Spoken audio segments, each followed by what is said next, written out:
testing. There we go. There we go. I think we're back. I think audio is good now. Okay, video is good. All right. Hey, everybody. Welcome. Sorry for the hiccup there. It looks like my microphone was being weird. Anyways, good evening. One more day until Warlock reveal. One more day. That's exciting. This launch has crept up on me, honestly. You just blink and you'll miss it. There's less than a month to go. Prep is already well underway. We've got a loot filter guide up. And I have new Nightbot commands now, guys. You can go ! Loot filter, as well as ! Discord. That does it as well. ! YouTube. All of those work. But let's see, loot filter guide. The command, yeah, perfect. Everything is working as intended. Nice. Okay, so what is the plan for today? We've got the game up, but yeah, I don't think we'll be playing much. We've got to keep cleaning up that list. Warlock when? Just a few more years to go. No, it's one more day. One more day. I hope. One more day. It's gonna be tomorrow. We're gonna learn all about the fancy skills that they have for Warlock. It's gonna be nice, man. What do you think? Is it gonna be like? Do you think it's gonna be a melee class? Is it gonna be? It's not gonna be a summoner. We already have Necro. Chat not showing. Oh, you know what? It's probably because you put an exclamation mark. It's the exclamation mark that probably the Nightbot, or I don't know, the chat. Yeah. Weird. Huh.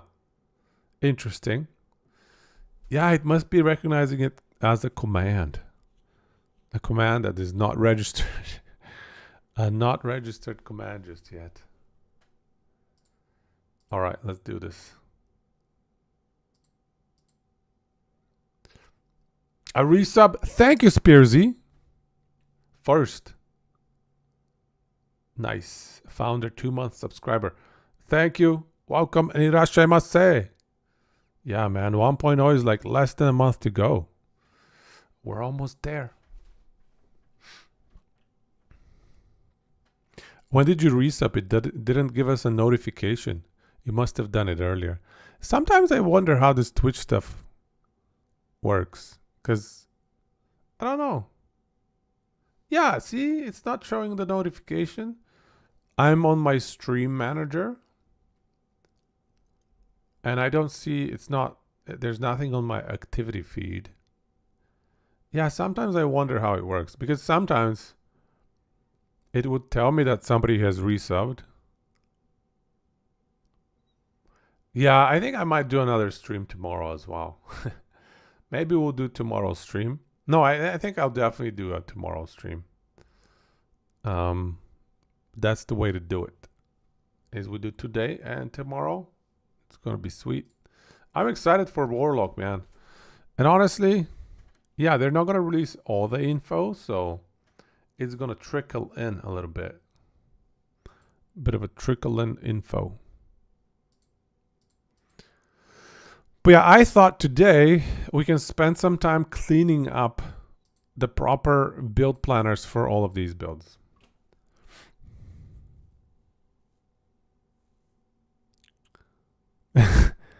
Dude, the season looked tempting. Don't get me wrong. I thought, hey, Barb is stronger than ever. The patch notes before the season, it looked like, wow, Barb is looking strong.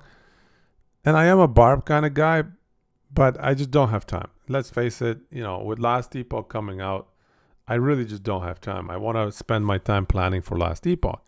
And now I'm seeing it looks like the class balance is again screwed, man. They need to fire their balancer. Whoever is balancing Diablo 4 needs to be fired. Just hire me already. Come on, what are you doing? No, I'm kidding. I don't want to work for Blizzard. I'm just kidding. Just kidding. But anyways, point is their balancer is just way out to lunch. He's just not doing his job properly. Barbarian is way ahead of every class, if I understand correctly. And even within Barbarian, they 10x charges damage and now charge is stupidly overpowered. Did they not learn their lesson from Diablo 3? 10xing stuff is not how you balance things. All right, there you go. There's my rant. That's what I gathered from the Diablo 4 season. I'm not going to rant anymore about that. What do you guys think? Have you guys tried it? Did you try it, Spearsy? You're looking forward to releasing build guides leading up to Feb 21? Nice. Thanks, man. Yeah, there's just so much to sift through. You can see it took us a week to put this list together. And now I still need to clean it up and pick up. I was thinking about it. A lot of these builds are so outdated. The build planners are probably trash. I can't in good faith go and recommend people all these build planners that are extremely poorly designed. Some of them are going to be mine because they're outdated and from a year ago. I think I'm going to go in order of which classes I want to do first. And I think because Sentinel is the least likely to get nerfed, I'm going to start with Sentinel. Because I figure let's do a Sentinel video even before the patch notes. That one's pretty safe. Rune Master is going to get gutted. So I don't know what to do about that one. I might just wait a little bit. What do you know when patch notes are getting released? Oh, you actually played the Lightning Blast one. Nice. Yeah, that one's a fun one. I definitely will have to rework that one. But I think we'll start with these Sentinel ones. Just because as soon as we get those done, I could probably start making the video. Start working on the video at least. Because I figure Sentinel is pretty immune to patch 1.0. Right? What do you guys think? I think it's not going to get too many nerfs, but also not too many buffs. We know there's a bunch of changes coming in Primalist.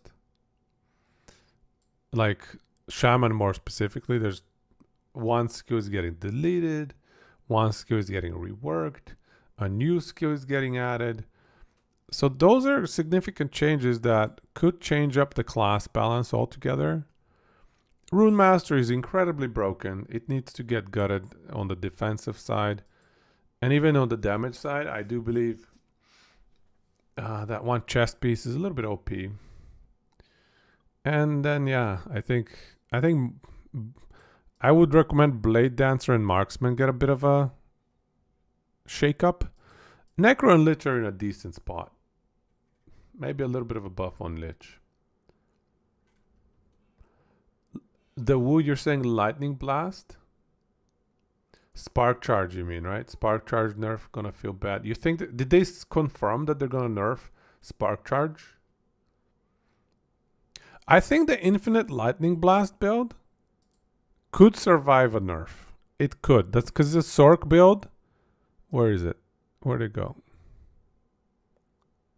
Oh, this one right here. It's a Sork build. It's not crazy OP.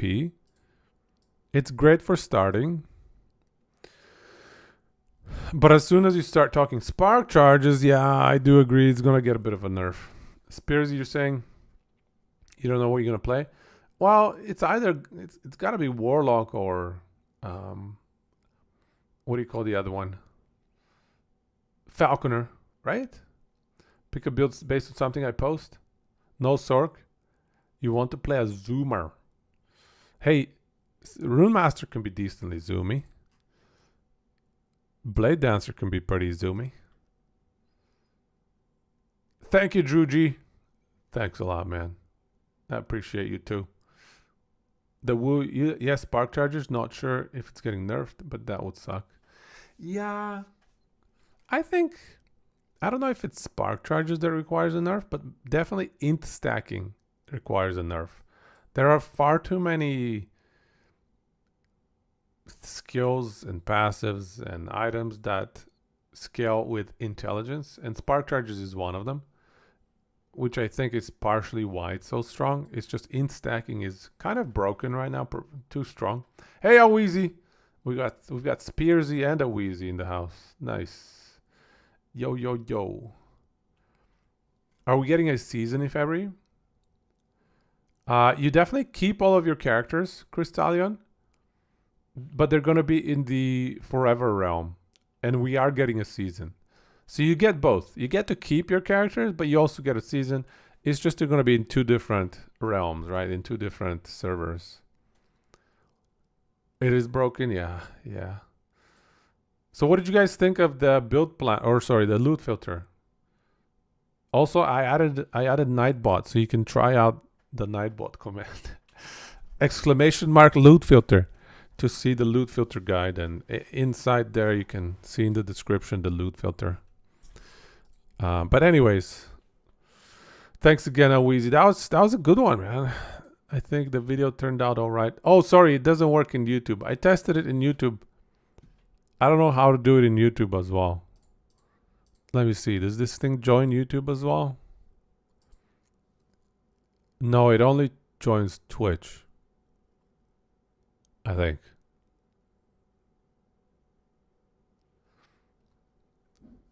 Updating it for every new cycle. I had to put it in the on my drive, on my Google Drive, to share it with everybody. But it's okay, we can update it together. It should be pretty alright, right? Should be easy enough to do.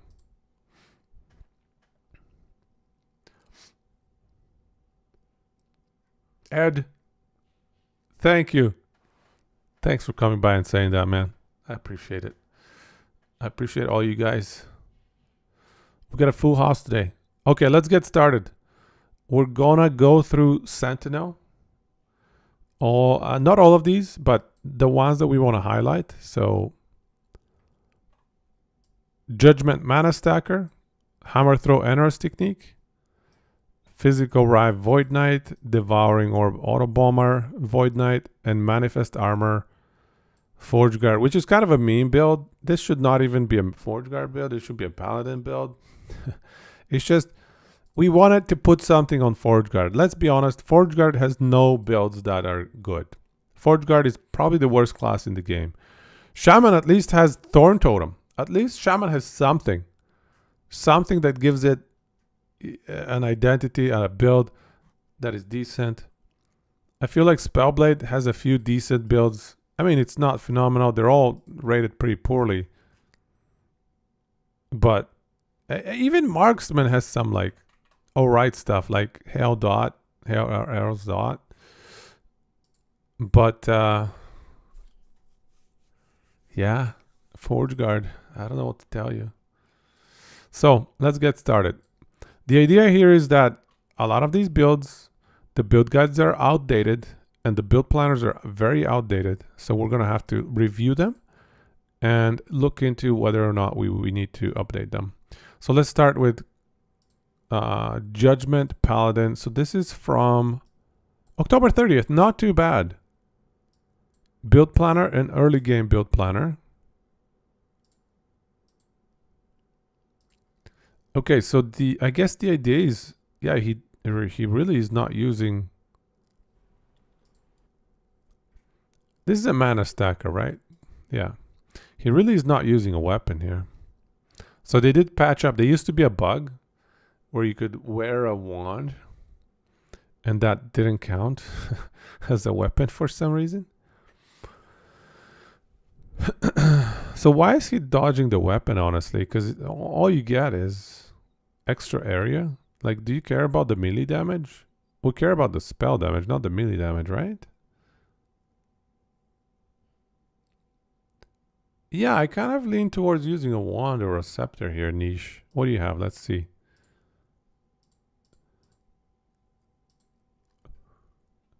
I do think I've seen Cursed Boys builds. They've been decent. They haven't been bad. So he's using a wand. So yeah, what do you lose? You just lose the area per attunement. Which, I mean, I guess it's nice. Area is nice if you're just trying to run around. Chazi no Maha build. Hey Grez, welcome man.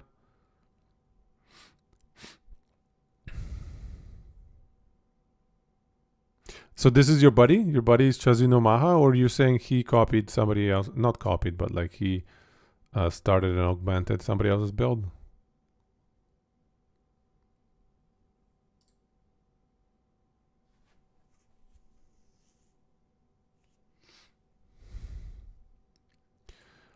So I guess healing effectiveness, block effectiveness. It's his version of the build.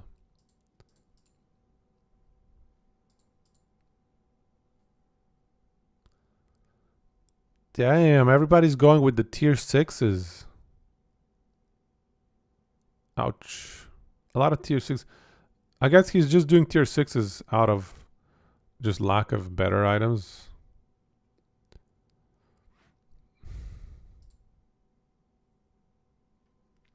Okay.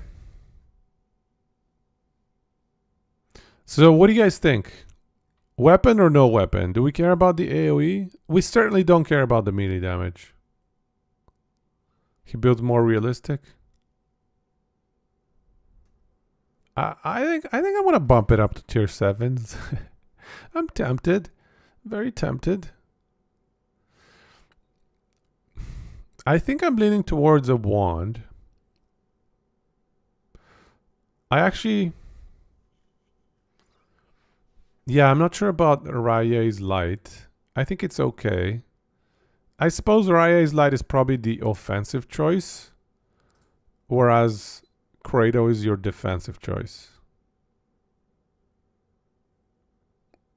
Video with a timestamp. Thank you. Let me check it out. I think things like that close calling.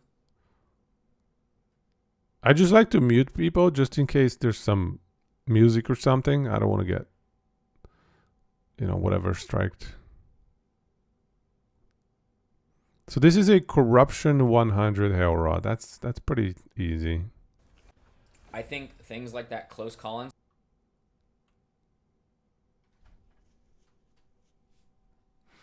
Yeah, so the AoE is pretty lacking. Let's compare this AoE with the AoE from Cursed Boy, because he's running 100 attunement and he's actually running the no weapon choice. Okay, so that's 200 extra area. Is that a lot?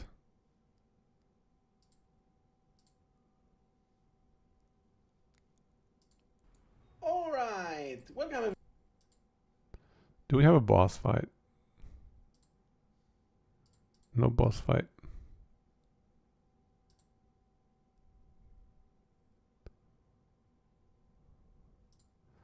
So okay, it's a quite a bit of bigger area.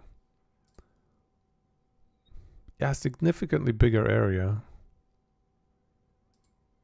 But I would still go for the damage myself. Clear an echo here. It's corruption 100 echo though. Oh, nice. We have a mage. Yeah, okay. Stuff dies pretty quick. I mean, it's corruption 100 though. What's his level? He's clearly not a very high level. He's got 1600 HP.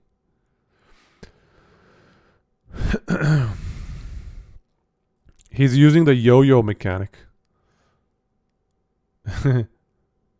With the double movement skill stuff.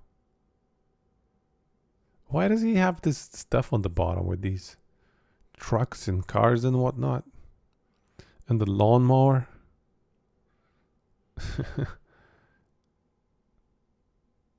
Okay. All right.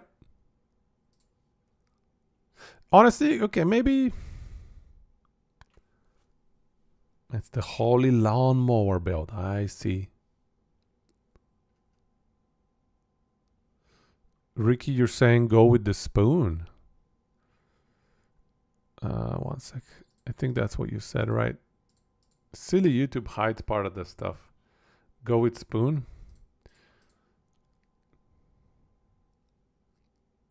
Chaz is a nice guy. Sweet.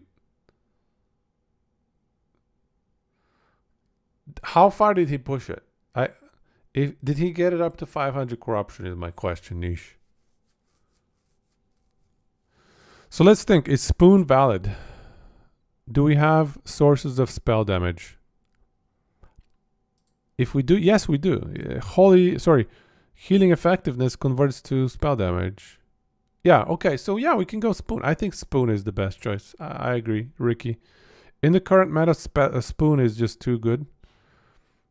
Do we have sources of ailments or like debuffs? We don't actually have anything to hit with. The only thing is we could spec some smites into the javelin.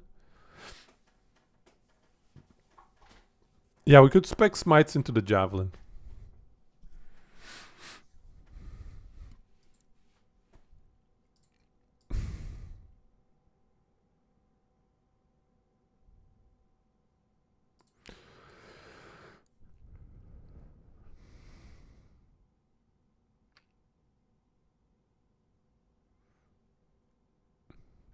You did the javelin and that worked decently well. That throws enough. Oh, you did. Why don't you do the javelin that procs smites though? Isn't that even more procs? Even more hits? I mean, this one here. This one down here. Cast smite near flag and then go for frequency. So it's like one smite every 0.8 seconds. That's not amazing. Although smite... nah, it doesn't make sense to spec into smite. We just want it for proccing stuff. Oh, but then we don't have enough points to have the next judgment damage. Yeah, it's a little clunky.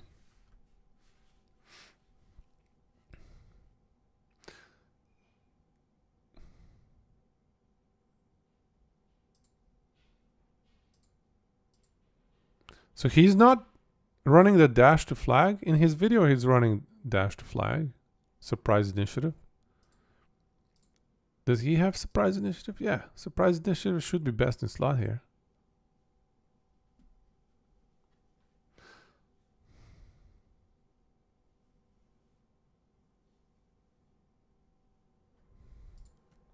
There's some shred on Forge Guard for mana cost. Do we want 10 points in Forge Guard though? Kind of hard to get to here, 10 points. Yeah, I don't see me investing 10 points in here.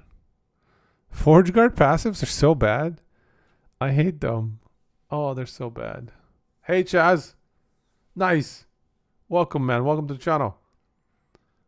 We're trying to figure out this build right here.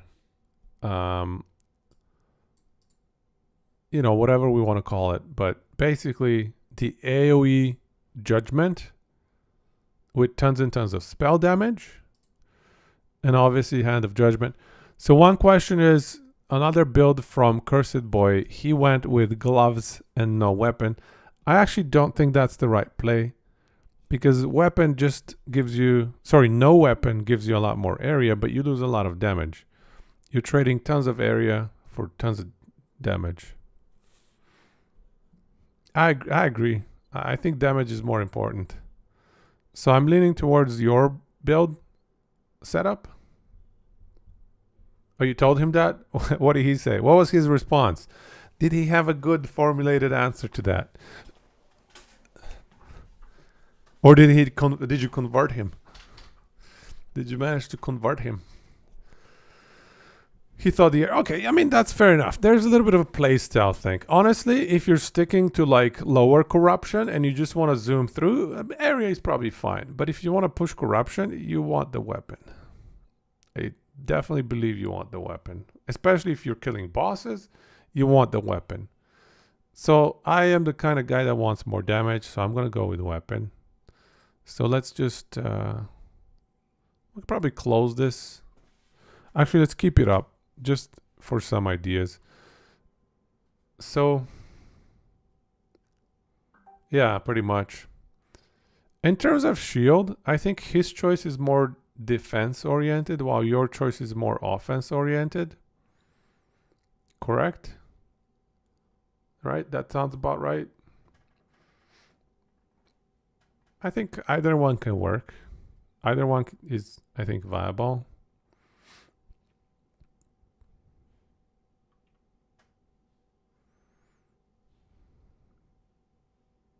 +1 judgment. Judgment does have a ton of useful skill points. That's fair. I agree. Judgment, I've looked at specking judgment builds. I used to have a paladin level 100, and judgment has it's so skill point hungry. So yeah, I can get behind that. Yeah. And also it gives you healing effectiveness, a little bit of fire damage. So it's a good choice, I think.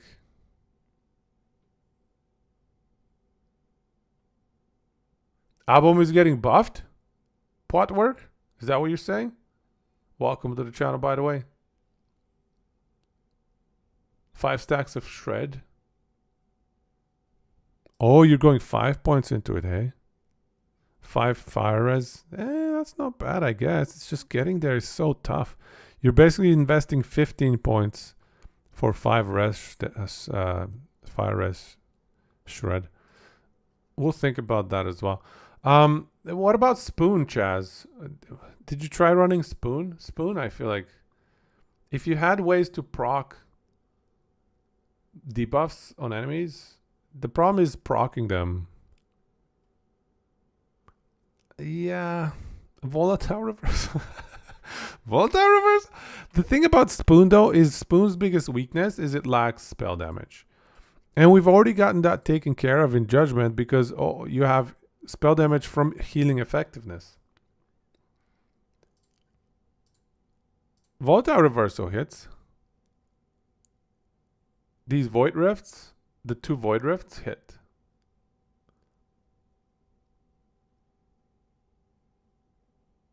Yeah, Void Rifts hit. No, yeah. The Judgment itself doesn't hit. Dev said that default melee attack was being significantly buffed. Ooh, a bomb buff. Necro's gonna have all of its minions being viable. That's exciting. It looks like I legitimately think ESG absolutely love Necro. Necro as a class has gotten so much love. It's good. It's good. I like it. Only 1 point of javelin. Oh, I see what you're saying, Ricky. Yeah, in that case, you could even throw 2 points in there for 10 fire res shred stacks. I guess the mana cost is a bit painful, but it's not. It's all right. Fire res shred. I mean, I see what you're doing. It's an interesting choice. I have to think about it a bit more.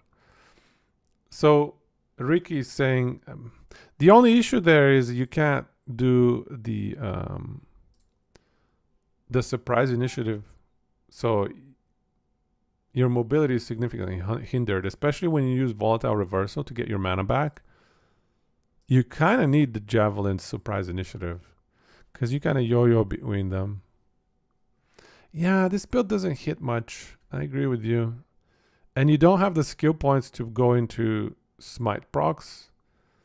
So it doesn't really work. Holy Aura. Can we drop Holy Aura? It's such a good defensive ability. Even offensively, it adds a little bit. Okay, yeah. Holy Aura is hard to drop. Oh, Shield Rush? What is this Shield Rush? Why is Shield Rush here, guys? You like it better than Lunge?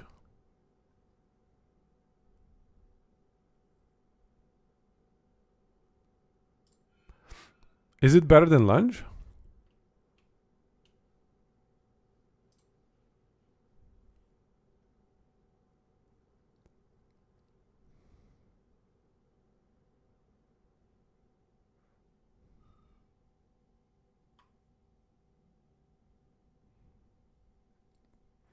Interesting. I mean, I get it. When you have no enemy to click on, Shield Rush is so much better.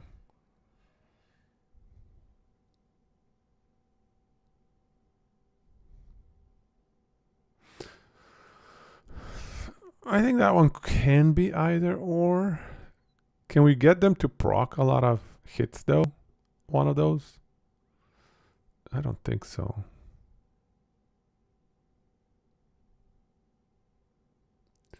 Is Sigils of Hope a thing? Probably not.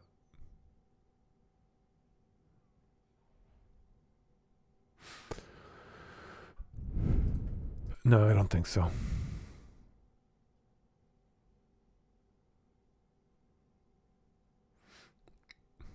AoE continues, but Lunge stops you. Whereas Shield Rush allows you to zoom through packs until it's over. Fair enough. Okay. All right. I guess I'll start bumping up some of these and adjusting some stuff. These, I like tier 7s. We'll bump them up to tier 7. People, I think, you know, they'll... And I also want to see what kind of damage numbers we'll get. So we're going for crit avoidance. I guess there was a crit avoidance passive. There is. I like armor. I like hybrid armor. But yeah, crit avoid is better. Crit avoid is better. We could probably drop a couple points here.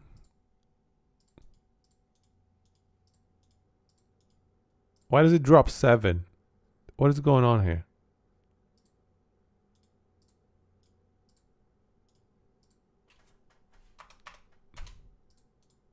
Okay, there we go. My shift or my control were broken. Tools bug. Yeah, Paladin, it's, yeah. You have the synergy here, unfortunately. Okay, so let's start with the itemization here. So weapon, yeah, that I think elemental damage, fire damage. Would we change any of those? I don't think so. There's no point in anything else. No, that's a pretty good no-brainer right there. Slow and shock.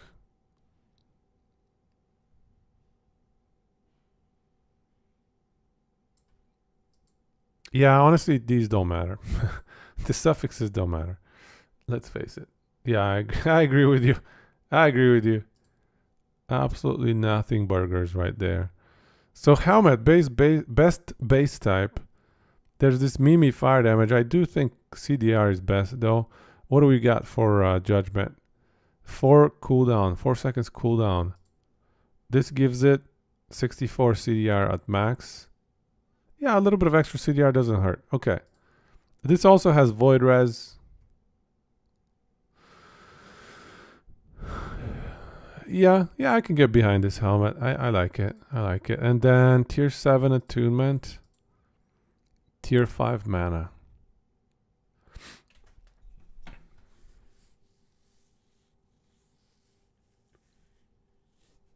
Have we checked percent mana versus flat mana? 939. This is slightly higher. Percent mana was slightly higher here. 948. Not a big difference. Reverso is the bottleneck. Yeah, Reverso, it's hard to tell exactly. So 60 is pretty low. You don't like Travelers? Travelers is so YOLO. YOLO.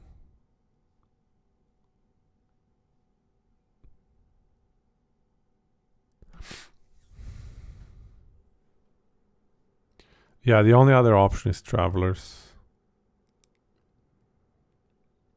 But it's too YOLO, probably. Rough. So in here, mana, I would even seal a mana.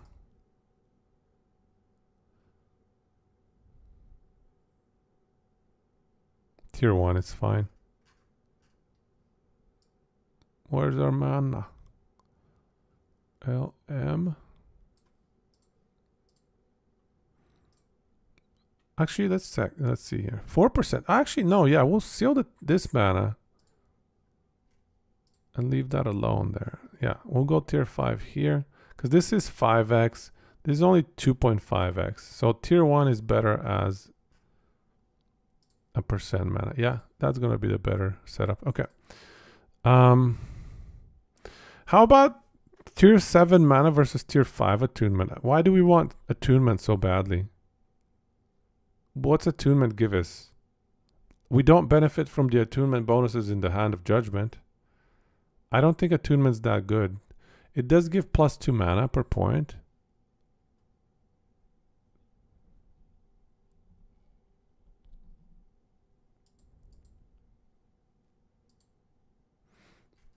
Why don't we go tier 7 flat mana and tier 5 attunement? 8 attunement, that's 16 mana and 32% damage. Yeah, I don't think we need to stack attunement that much, honestly. Especially because we have Elemental Dot. Elemental Dot is one of the highest scaling percent increase damages. So that essentially dilutes your attribute scaling. Your attribute scaling is much, much weaker. So I would go tier 5 attunement, tier 7 flat. I think that should be more damage. What do you guys think? Extra mana. I might even do tier 5% mana. Although the tier 1% mana seals pretty well. It's 4% versus 10%. Not a huge upgrade.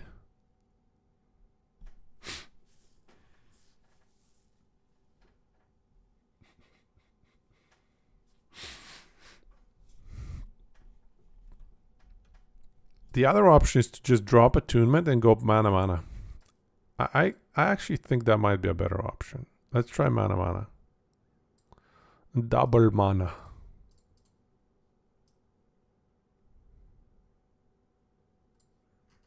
What is that going to net us? And this can be tier 7, this can be tier 5.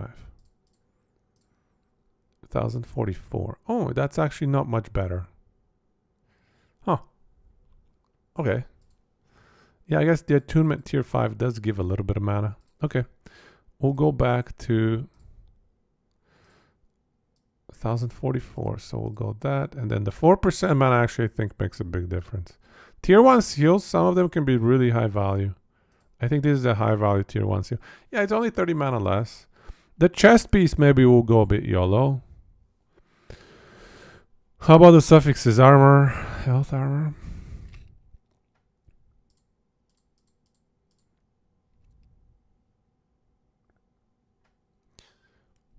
I'm not a huge fan of percent armor.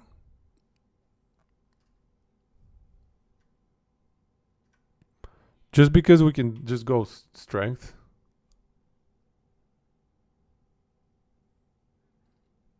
Strength is a pretty good way to get percent armor.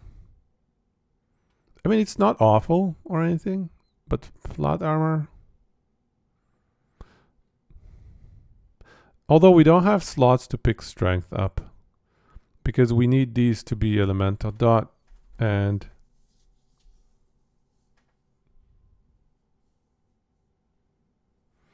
yeah, you kind of need to have the prefix slots. Does judgment scale with strength? Yes, it does. But it attunement gives us healing effectiveness. Does that healing effectiveness apply to the consecrated ground? It must, right? It must. Okay, so attunement scaling is better than I thought. Okay, that's good to know. So we'll keep the attunement scaling. We'll just... Do we go as hard on it?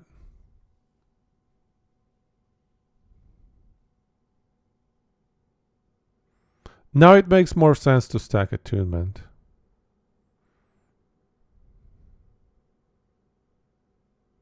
How much less mana do we get if we go tier 7 attune, tier 5 flat? That's quite a bit of a drop. I wonder if tier 7 mana might still be better. Because what is the healing effectiveness we're running here? 1076. We also get healing effectiveness from Pali. 1% per point of attunement. So it's 5% effective. So it's basically 1 spell damage per attunement. Every single point of attunement is 1 spell damage, as well as 4% increased damage. Healing by both Judgment and Spear, that's right, that's true. Healing effectiveness from idols. Yeah, we got those spec'd in, I think. Yeah, these 4. Beefy idols.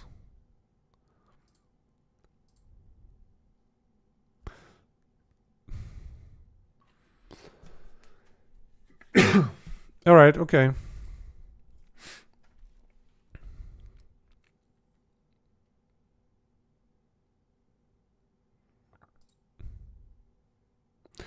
I can get more behind attunement. That's 8 spell damage as well as 32% increased damage, as well as 32 mana incremental. So we're trading 50 mana for all of that. Is that worth? Probably. Maybe. Hard to tell. But we'll probably leave it for now. Let's bump this and seal a percent mana tier 1. Tier 1% mana. Oh, that's only 6% here. Oh no, that adds up. That's fine. That's fine. It matches.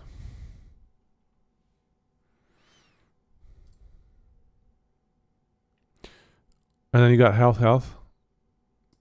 You could honestly run health here as well. I would probably go health on the helmet as well. We have the armor blessing. Yeah, the 2 armor, double armor. Mana, of course. And then health here. Yeah, we definitely don't need spell leech. Yeah, it has to be health. No other one is good. All right. Okay, so that's the chest and the helmet. Those are pretty straightforward. You just want attunement mana and health. Very simple. The shield, I think we'll leave it. What is the effective level? 76. So yeah, you should... Oh, it's a random drop, very rare, unfortunately. So LP1 might be a little bit tricky to get. So I don't think Raya's Light is a must-have in the build. It's not a make or break. So that's fine. Belt. So Elemental Dot. That's a very strong affix. I like it. CDR Hybrid Health.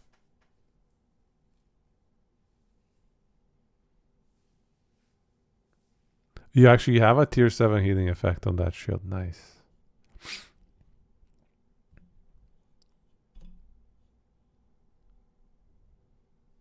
Let's see. What do I have in my stash? Do I have a Raya's Light? Let's see. I'll check. I just need to log in again. Because these Raya's Light, they're not very good. So I don't know if I even picked them up. Hopefully if it's a 1 LP, I picked one up. But anyways, okay, so belt. Are there any unique belts? I don't think so.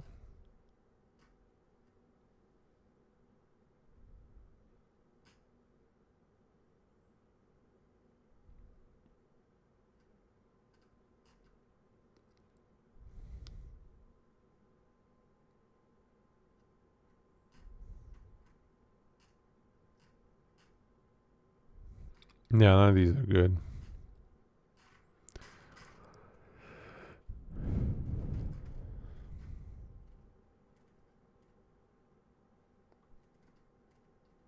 Yeah, yeah, you're probably right. Getting too crazy with the damage. Survivability with HP based characters is a bit of a problem. I agree. Honestly, the shield, it doesn't give you too much block chance and block effectiveness, so getting more of that might be nice. So yeah, let's do that switch actually. I think you're getting tons and tons of percent elemental damage. So the gloves, honestly, these are like super easy to get 2 LP. Even 3 LP. I think I have a 3 LP of those. Let's just check what I have here. Okay, so we got Raya's light first. Shields. Oh, I don't even have a 1 LP Raya's. Oh well. How about the gloves? I'm pretty sure I have a 3 LP glove. I have 2 3 LP hands of judgment. No tier 7 mana gloves. Oh, that's so brutal.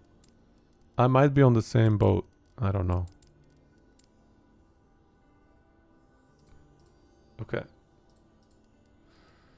Yeah, honestly, we can drop a bunch more affixes in here. Give it tier 5 mana or tier 7 mana and then tier 5 attunement or tier 7 attunement. Give it some flat armor perhaps. Hybrid health. We'll give it hybrid health. There we go. We could even give it tier 7 hybrid health and go down on the mana.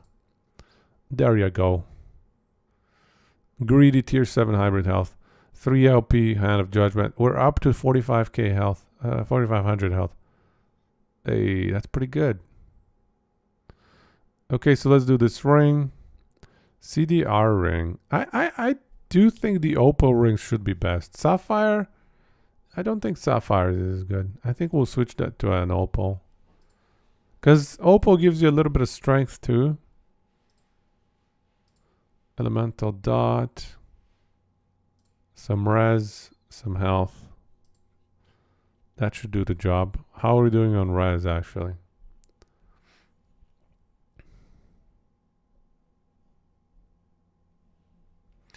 You think 4500 health is solid? Nice.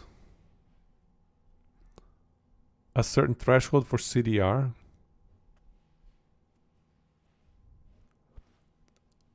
Well, we have tier 5 here. We have the implicit. We have the unique CDR. Oh no, that's judgment. You were saying it's on the volatile. Well,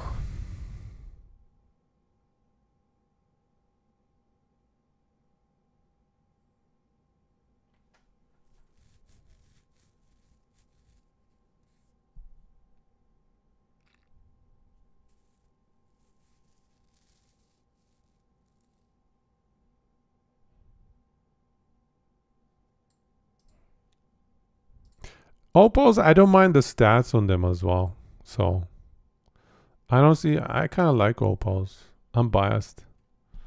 I'm an Opals fanboy.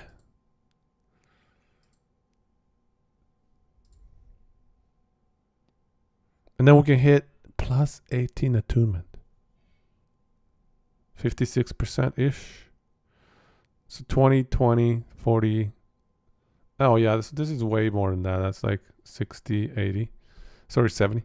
So this is 70 right now. 70 CDR. Health poison res. I can't believe lightning and cold res. No, but those will be maxed out. Does this have holy aura? It does have. Okay. It does count it. Okay.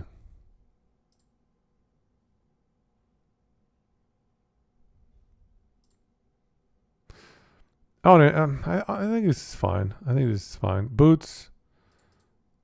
Do we need more MS? Sure, we'll grab more MS. Tier 5 Vit. Forget Vit. We're going with attunement. Attunement. Perio. Hey, man. Thank you for the sub. 9 months in a row. Holy crap, bro. Almost at a year there. 3 months to go. Thank you for the 9 months, man. I do appreciate it. Irashaimase as well. Mana rings are nice too. I can see where you're coming from. Do you think movement speed for hybrid health tier 7 is worth? Because if we're running shield rush, I think MS is less valuable.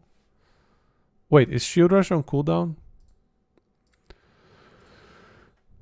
Are we running shield rush on cooldown?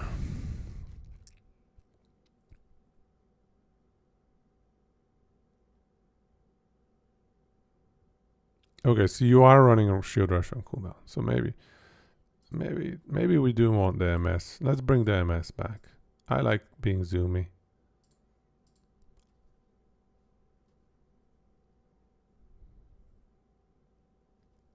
Three, 400.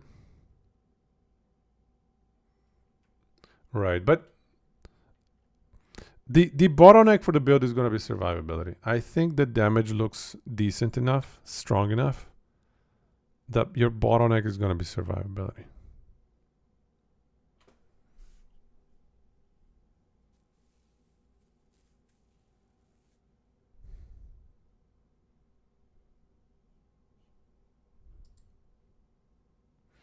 What about scepters?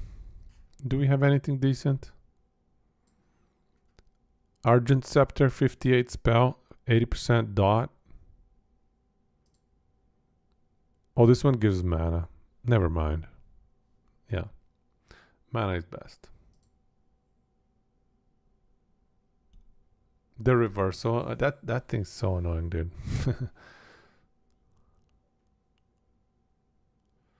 Okay. How about the relic? It's kind of unlikely that we would get elemental res tier 6 and a tier 7 judgment, so we'll keep it at tier 5. Health is good. Attunement's good. And then we have an extra points on judgment. Where do we pop it?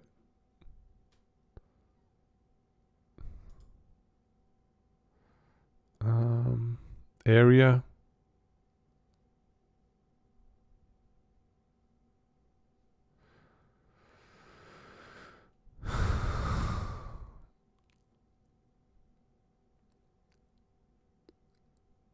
Here's another 50% more damage. But you need to get through this point.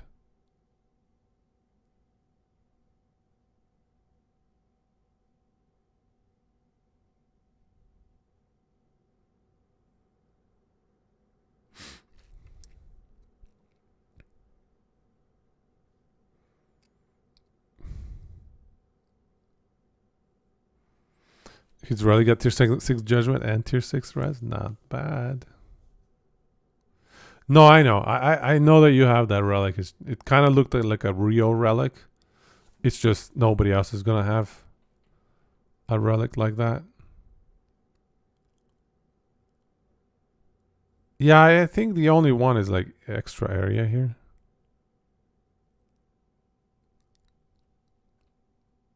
Yeah, not in the perfect base.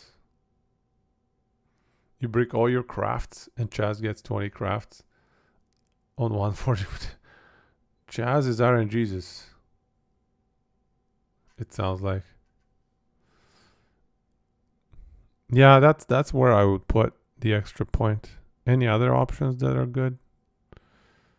Extra area is good for this build, so we'll leave it like that. Okay. I think that's solid. We even got extra healing effectiveness from that tier 7 bump.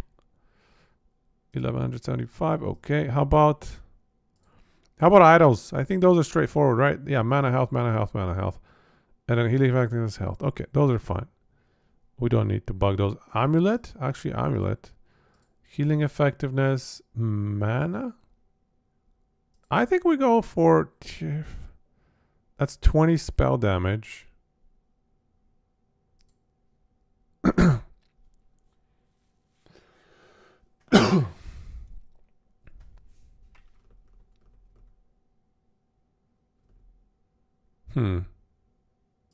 It's just hard to tell what's better.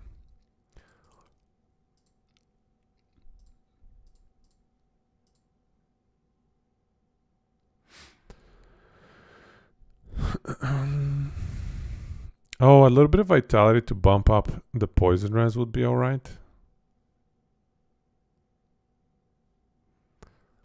So what do we think about Strong Mind? I think Strong Mind is good here. If you can get a 3 OP Strong Mind, drop that Necrotic Rise. That's a little bit optimistic though. Yeah, fair enough. The healing here is gonna be supreme.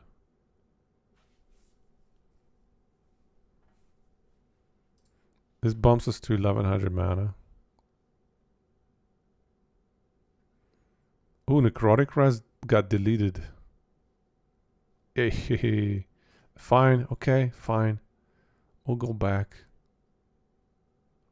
Although, what's our Fizz res? Oh, it's also not maxed. Fine. Fine. I think that's probably a good choice.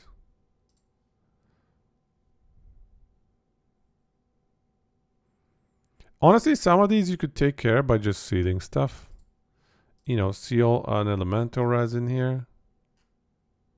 If you happen to have that option. Tier 1, you know, another tier 1 in here. You can squeeze in a little bit of extra res here and there like that. Even a tier 2, sometimes you can get away with squeezing, with sealing. So here you could go necrotic res, whatever, like tier 3 is fine. And then seal some even poison res, tier 1, tier 2.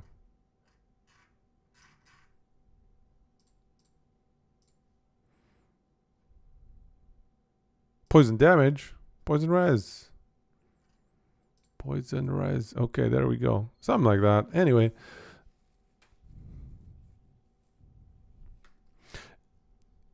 My Orions. Here we go. Orions. Make Orion a viable option again. Yeah. What about Devotion? If Devotion could spawn with like 3 LP, it has some healing effectiveness. Unfortunately, lightning. Nah, it's not good. Only the healing effectiveness is a benefit. Yeah, it's not good. But Orion is good. Orion is good. If you can find a 1 LP Orions with like 100 mana, I can dream. I can still dream about my Orions, guys. This is the build for me. This is the build for me because it lets me,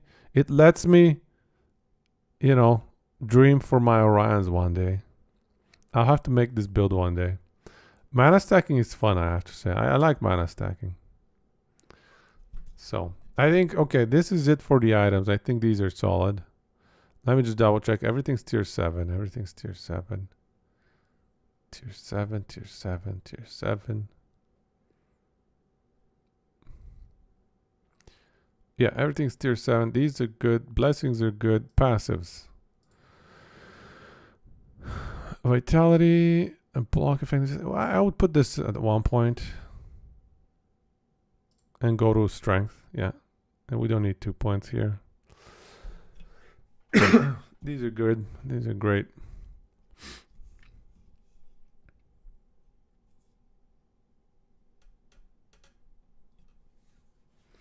Attunement mana. I think we can change it. Oh, no, I changed it to hybrid health. I put it to hybrid health. I think any place we can get a hybrid health tier 7, except maybe movement speed. Movement speed is maybe more important, arguably. But yeah, hybrid health is just too crazy good. Anyways, passives. I think these are fine.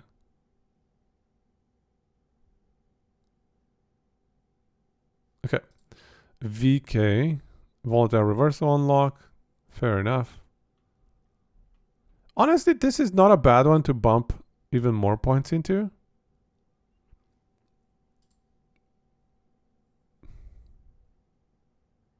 Oh, we get 25 from the helmet. That's why. Okay.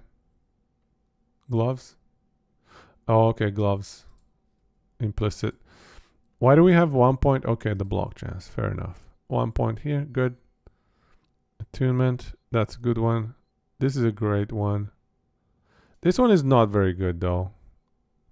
Are we maxing endurance? Is that what we're doing here? We haven't even maxed endurance. Why do we care about this? Yeah, I don't think this is a very good passive node. But that's fine. Let's see. Is there a better alternative? This one is probably better. Here you go. Healing effectiveness, health, necrotic res. Yeah, this is the way to go. This is 100% better. This has to be better. Because then necrotic res, we can drop it from the amulet. We don't care, right? Yeah, it's still maxed out. We don't even have that suffix. So we can put like...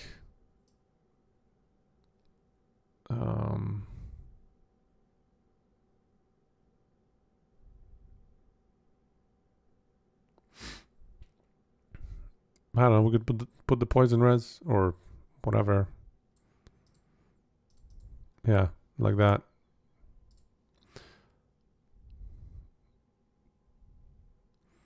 So what's next? Dedication. I think that's okay. Spell damage with a shield, armor with a shield. This is a nice one, yeah. Block chance, cannot dodge. Yeah. And then this armor. We could drop 2 points from here. If we had more strength, we could drop points from there. I would really love to get more strength in this build. I think it can benefit from strength.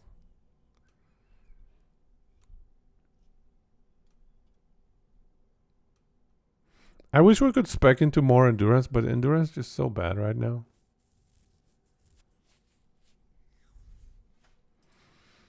Armor, 3,800. It's all right. Yeah, it's not bad. Let's say we put 2 points in here instead. Yeah, we lose 1% armor. And the crit avoidance is maxed already. So yeah, I think we take that out and get the 14 health, 14 res, 14 healing effectiveness. It's no race necro. Cheating necro. Yeah. No, but the healing effectiveness, the heals from this build, if you can stack up this much health. Look, we bumped up the health by another 100 thanks to this passive right here. 49 health.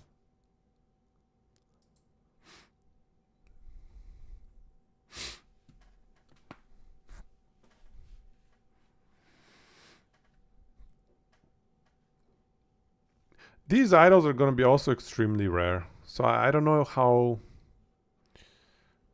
good it is to recommend them. I have not found this kind of idol easily at all. I would almost be tempted to put like hybrid, 5% health, 30 health, 2x1s. You have with the block efficiency. What's the block chance on this 30? You probably get it up to 40, 45-ish. Where's our block chance? 42. Yeah.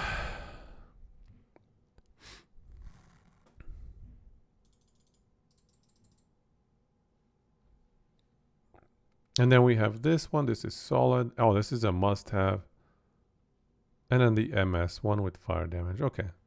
Yeah, the passives are pretty straightforward. Is there any alternatives?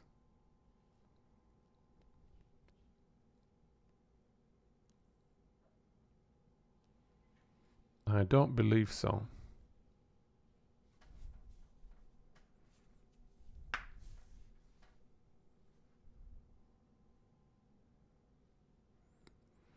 Yeah.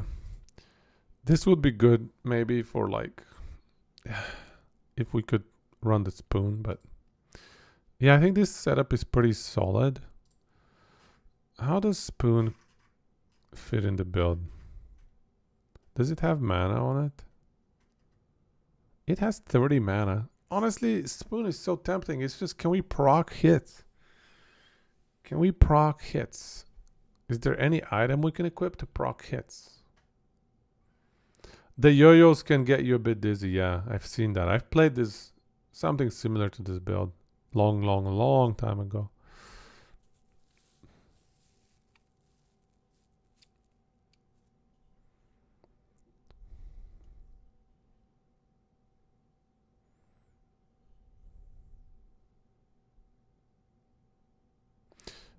Mad Alchemist Lato is also good because we don't really care about the suffixes.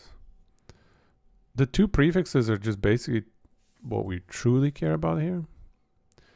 Anyway, it's probably not the best fit. Hard to get procs. Hard to get hits. Maybe you can be Mimi and go like Shield Rush, no cooldown. The health cost is negligible.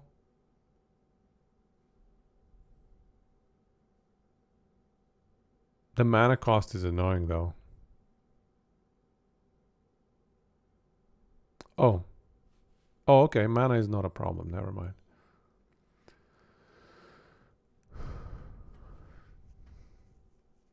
You think 5x Java and Spoon? Why not Shield Rush? Ricky, what do you think about Shield Rush? High effort? Too much yo-yoing every which way?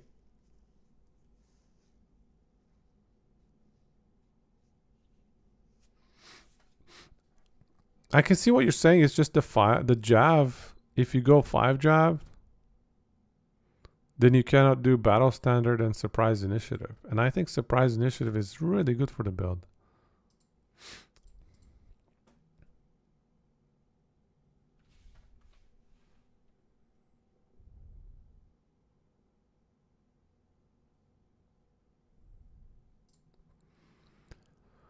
Okay, well, I think this is solid. In the current state, I think it is solid. Maybe I'll mention it when I talk about the build. You could swap out the wand for a spoon if you can find a source of procs, a source of hits. And maybe Shield Rush is an option. All right.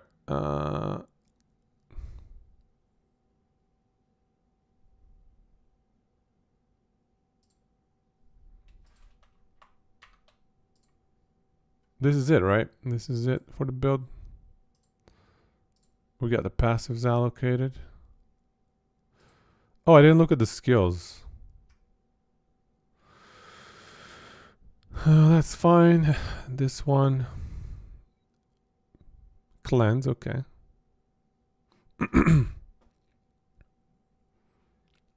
Is there a block chance? I thought there was a block chance somewhere. Just block effectiveness. All right, that's fine.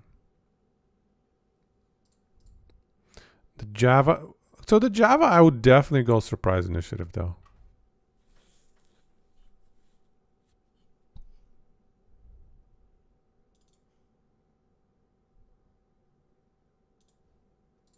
Yeah, definitely go Surprise Initiative, at least for me.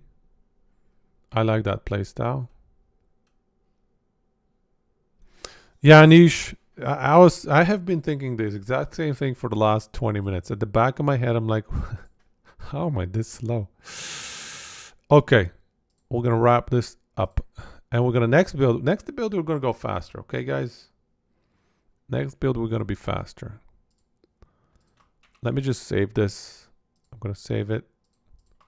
Build planner, and then I think we'll change the URL. We're gonna grab Chaz's because I actually like the build planner there better. And we're gonna say sorry, we updated the build planner. We're gonna go with this one. Thank you, Chaz. I like your weapon usage. I do agree with the trade-off for area versus damage. And then just gonna grab this and pop it in my other favorites.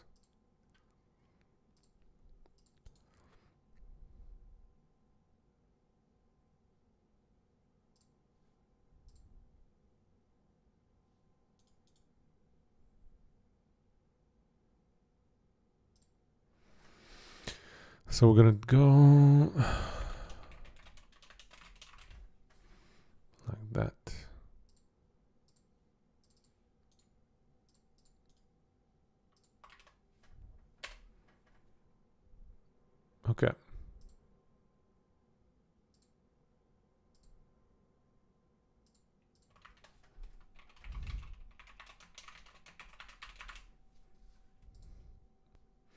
Okay, that one is complete and it is stored. Oh, clean link. Good point.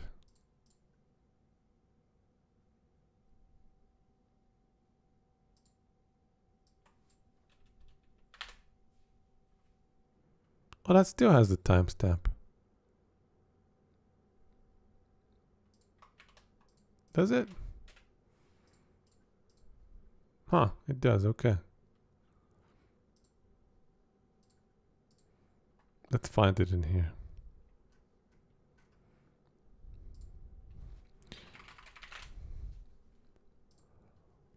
Oh, it's because that's where I finished it. Okay, fine.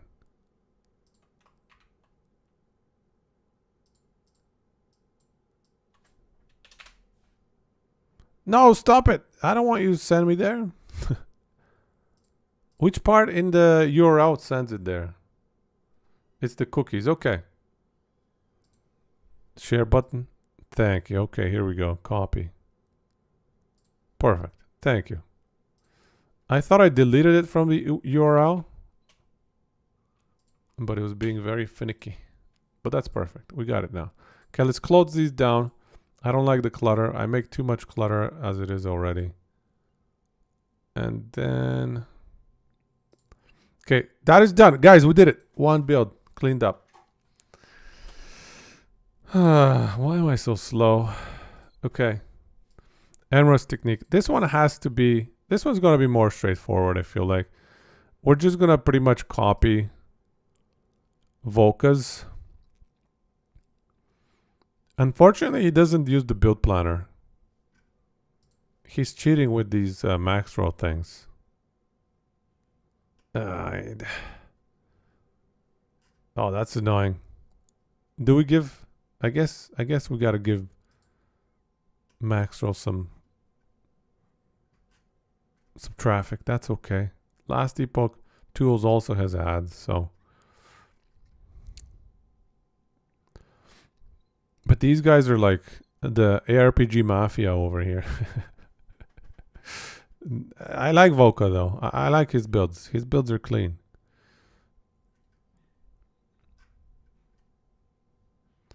So, do we want to change anything in here? Why is he running foot of the mountain?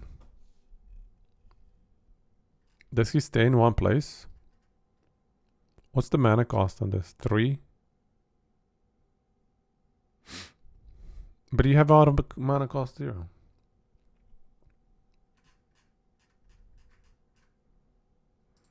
Best in slot. He has them as best in slot.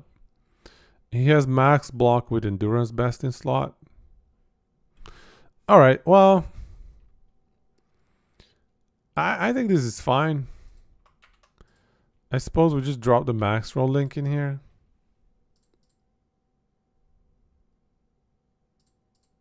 We'll give them some traffic.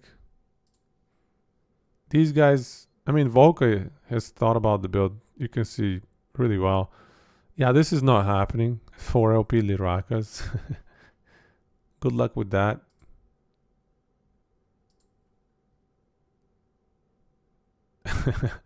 I like how he has 2 LP Foot of the Mountain, but somehow a 4 LP Lirakas.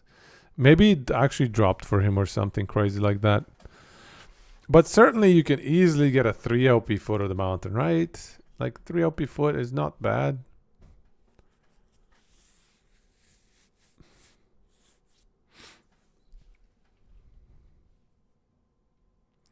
Aurora Time Glass for tankiness. Okay. Okay. I think this is good. See? We got through a second build without even doing anything. Let me just quickly check his idols. Life Leech. Oh, Stun Chance. I like that.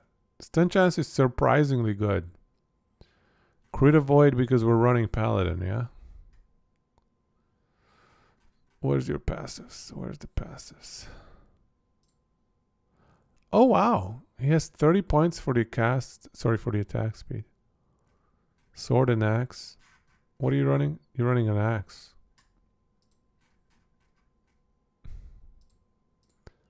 11 points in here.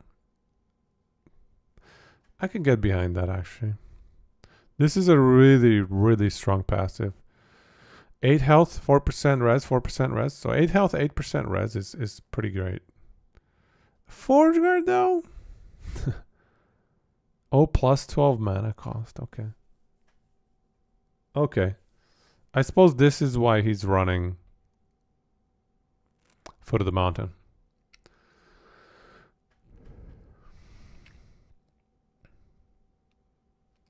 You think he's got a dodge chance? No dodge, no dodge. No dodge, no dodge. There's no dodge anywhere. He has no dodge in any of his slots. So I don't think so. Like there's nothing to convert.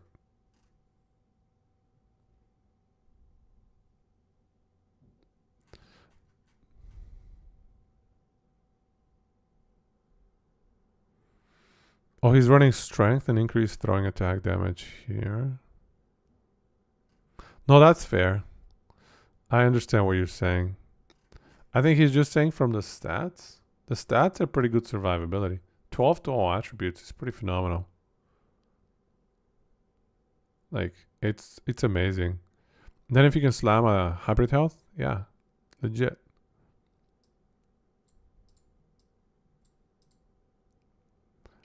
Good stuff. Okay, I think this is fine. I don't think I need to min-max this build, honestly. I think he does a really good job. Let's do physical rive.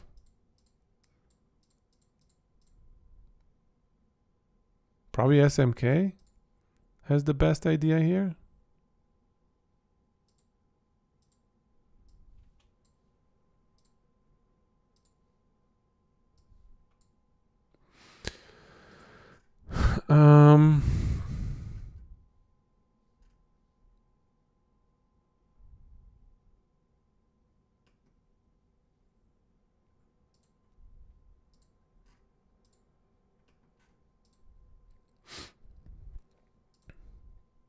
So I've looked at his build planner, and I do think he's got the right idea on a lot of these, honestly.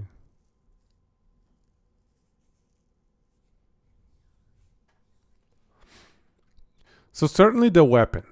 Let's actually migrate. Certainly the weapon, the Bardiche, is best in slot here.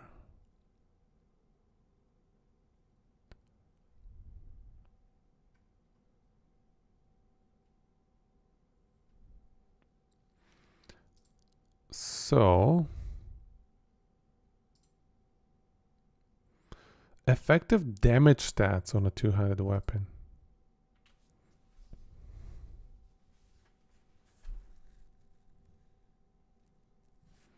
It's a bit of a waste to not be putting damage in the prefixes. I mean, I understand why we need crit and melee attack speed, but is there no other way? Is there no other way? We got this as Void Knight, right? Yeah, we do. Effective damage stats, effective ailment chance stats. So he's got Ignite. That's a must-have. And he's got a tier 5 armor shred. Why not go tier 5 bleed? I guess he's got plenty of bleed on the implicit.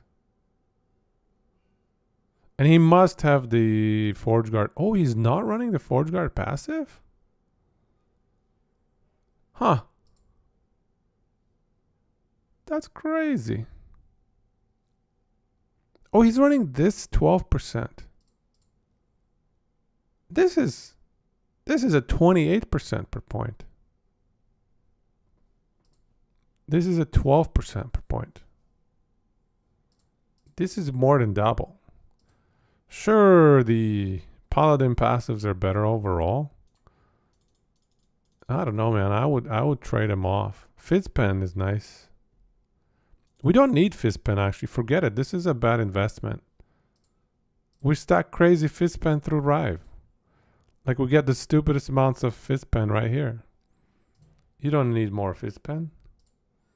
Yeah, we are definitely going to switch these to Forge Guard. I am fairly certain. The only issue is getting to 15-point investment. That's kind of really dumb.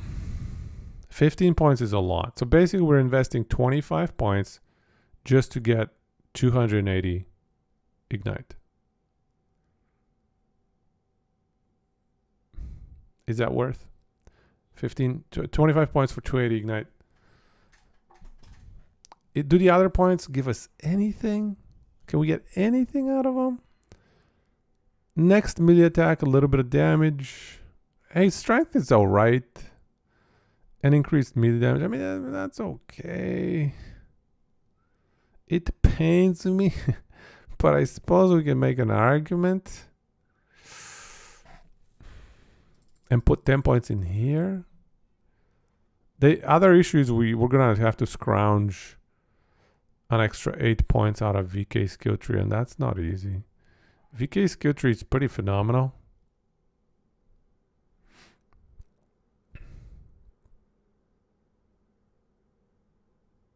Yeah, we can drop this one. That's not a good one. Okay, I think we can actually make it work. 5 points. Actually, no, we go health. 5 health. Okay. Yeah, this is great. Stun chance, 30% stun chance. This is great. Okay, we found the points. We found the setup that we want. The only issue is we lose a little bit of crit multi because of void corruption.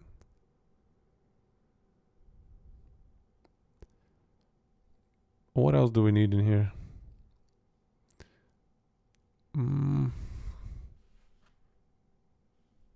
We have 2 points.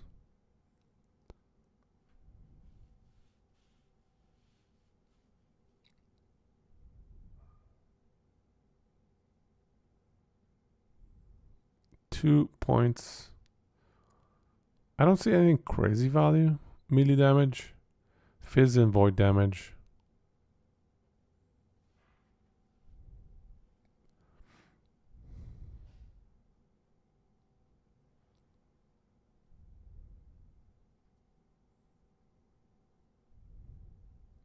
Okay. I'm just going to put it back in here. That's fine.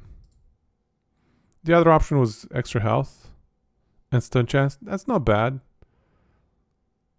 Yeah, let's get extra health and stun chance. I don't mind it.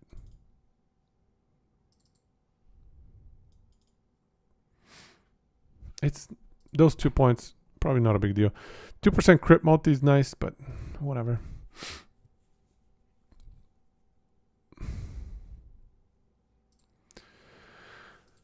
So, melee critical strike chance and melee attack speed.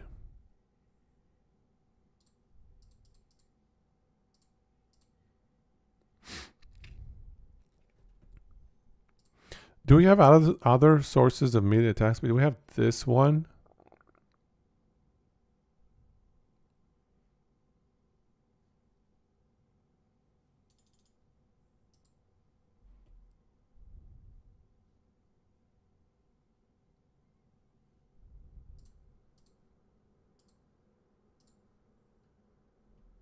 Do we have? Can we drop the melee attack speed from the weapon? That's kind of what I'm wondering. Because melee attack speed on the weapon, if we can convert it to fizz damage, that gets doubled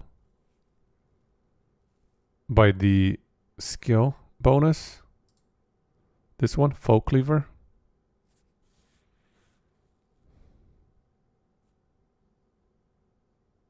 He's got an outburst? Interesting.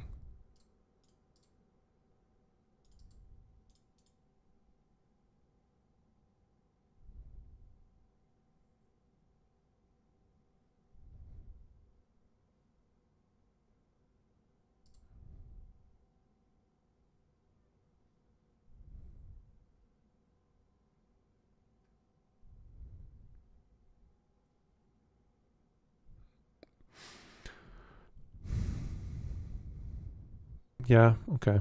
That's fine. Hit damage versus ignited.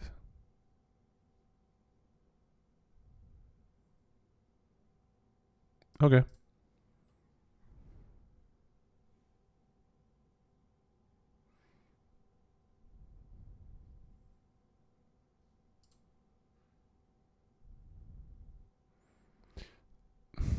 The attack speed is probably too good to drop.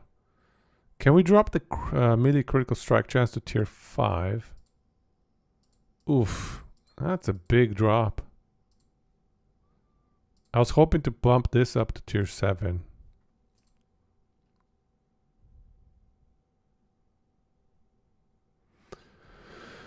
What's the crit situation? Melee? Only 64? I must be missing something. We're not counting this one probably, 150. Yeah, it's probably not counting the 150 here. Yeah, there we go. It's not adding it in there. So let's say we have 20 base, an extra 150 is 30%, so that's 94. Is there anything else? Any other crit chance?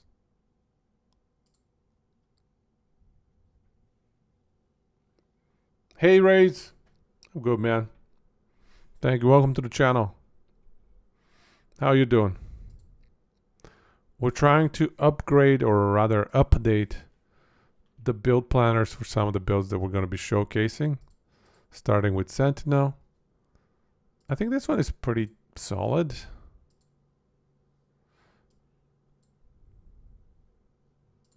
Just small changes here and there, honestly.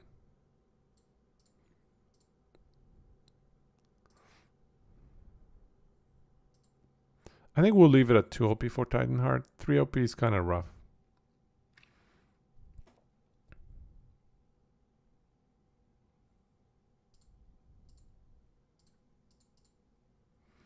Endurance? Endurance, really? Oh wow, the health is crazy low. How did this happen? Endurance? Ugh. Can we just bump up the health? Let's get health. Bump it up.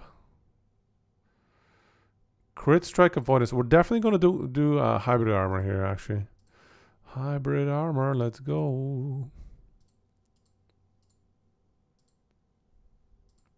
Oh, this is just running health? That's it? We're going to go, I don't know, tier 5 hybrid health, tier 7 hybrid armor. That's all. No biggie. And then we don't need the crit avoid. Don't need the crit avoid anymore. We can definitely go health here. Do we care about the suffixes? Maybe instead of fizz damage. Maybe instead of fizz damage, we go strength. Yeah, I think we go strength. Get our armor up. I think that's better. 8 strength is 32% damage anyways, so it's like half the percent damage already. Then you get a bunch of armor. You just had fun last Epoch offline with something fun, but it was boring. Damn, bro, tell me more. That sounds like a predicament. Tier 7 health. Do we need any res?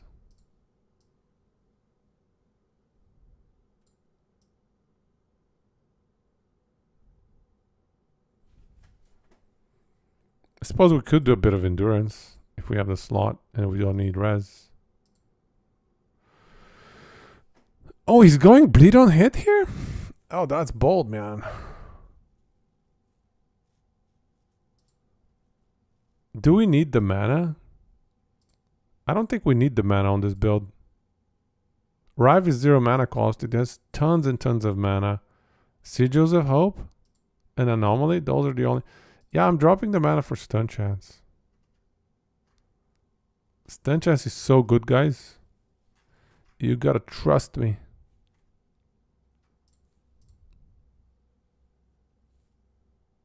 Ignite on hit. I can get behind. Yeah, this is definitely 40% crit multi or 100% ignite on hit. I think ignite on hit is good.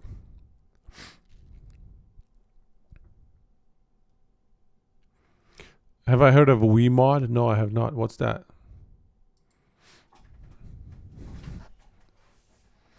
Hope it's not a scam, bro. Don't scam us. 100% bleed on hit or 20% all res here.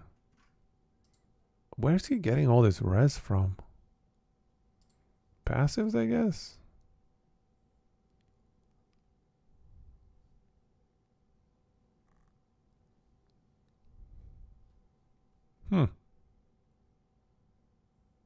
We definitely need crit multi in Amulet and in Relic. The crit multi is weak on this build so far. Like, we don't have it in the weapon is a problem. Can we drop this to 9 though? And then have a lot of attack speed? Then maybe go tier 5 health, tier 7 crit. What's the crit at? That's weak. Even give it another 150%. Is there any other crit? Sigils crit? No, no crit.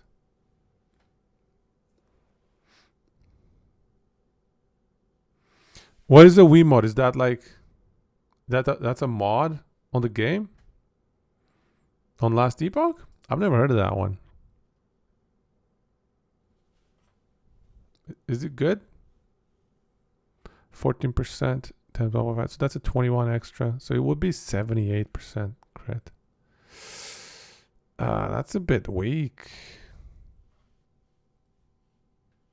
Can we grab crit elsewhere?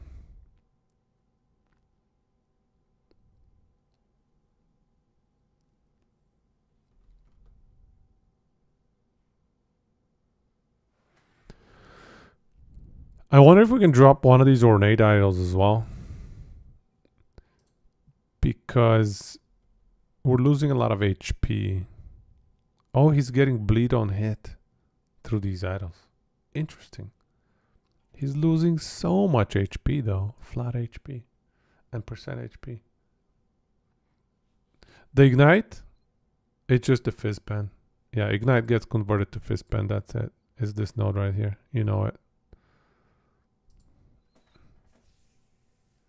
Bleed chance gets converted to ignite, and then all the ignite chances get converted to fizz pen.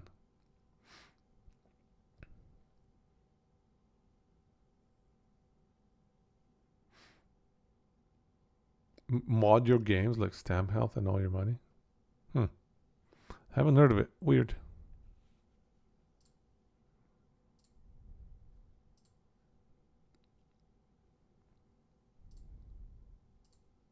I guess we gotta go tier 7 crit and tier 5 attack speed. And then that makes life easy. We're probably overcapped. But that's fine. Easy game. Yeah, we're definitely over 100%. But you could probably switch this one. 23%. Nah.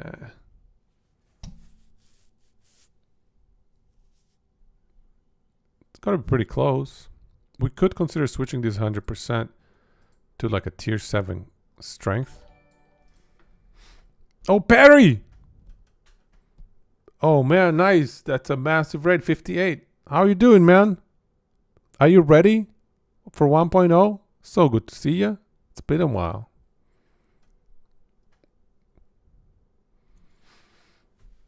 What are you playing these days? I think I saw you playing that new game that came out recently, and everybody's hyping up for it. Is it good? Would you recommend it? Is it worth the hype? It's a fun multiplayer game. I didn't even realize it's a multiplayer game. I didn't look into it enough. Let's be honest. Hey Perry, we're on a build that you would appreciate, I think. We're trying to figure out 5 good builds to recommend for every class, except for the ones that don't have a third specialization. And we're on Rive, physical damage Rive Sentinel. I think that's going to be one of them. I think it's a fairly good starter build. Opportunist. Which one was opportunist? One sec, I dropped something, I think. Let me put strength in here. Is that a passive? Rive? Opportunist?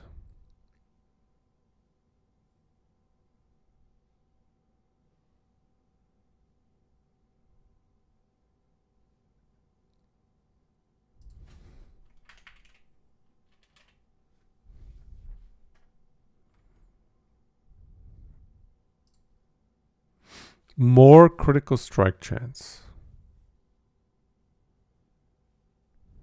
Two-handed physical rive with the ignite consume. Yep. I highly doubt they're going to nerf this one. I honestly don't see them nerfing Sentinel much, because I think Sentinel is probably one of the weakest classes right now, just because the ward is so OP in this patch. HP stacking used to be really cool and really good, but not in this patch.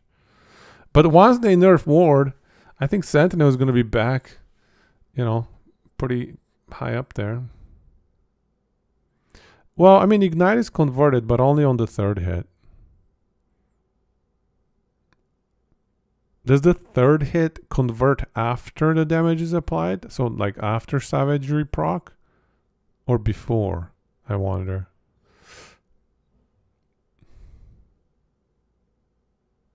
Well, people are using Savagery, it looks like. Definitely the first and the second hit are benefiting from Savagery. The third hit, it could be either way. It depends on what order these things get executed in.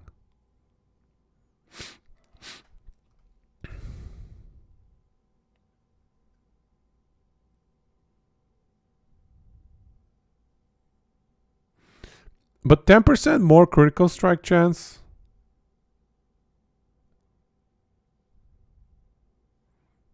That's not crazy good. So it's going to push it up from 90 to like 100 basically. That's only good if you have pretty high crit already, I feel like. So maybe we can bump it up 1 point. But 8% attack speed is nice too.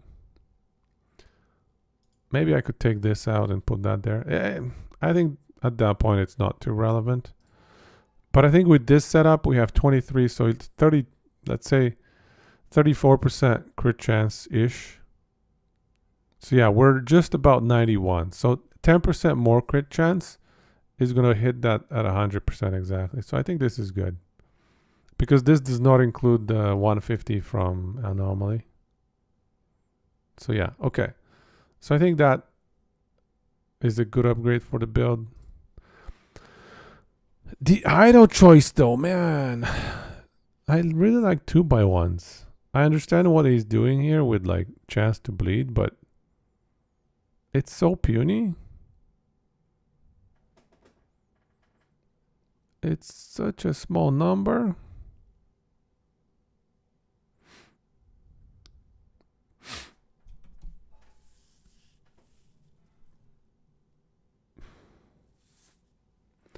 I think just going health is probably better.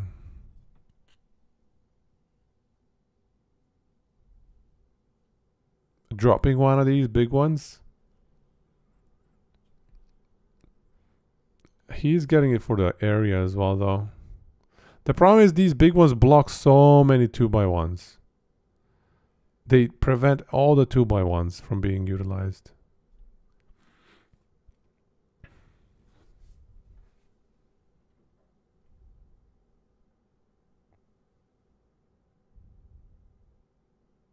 And they give you what, like 42% bleed?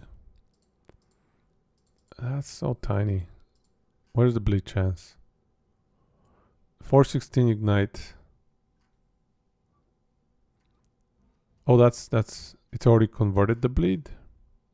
Oh no, it hasn't done a conversion. That's 500. Yeah, I don't think we need 42% bleed.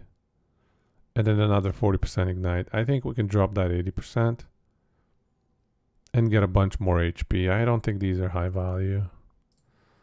Let's delete. We'll keep one. Just to be nice like that. We'll delete all of these. So we'll go 2x1s. I think they're better survivability. Far better survivability than what we have right now. Yeah. Crazy HP, right?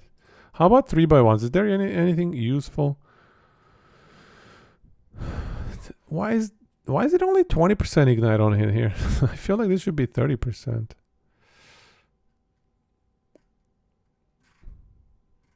Nothing other than the ignite. What about suffixes? Anything good?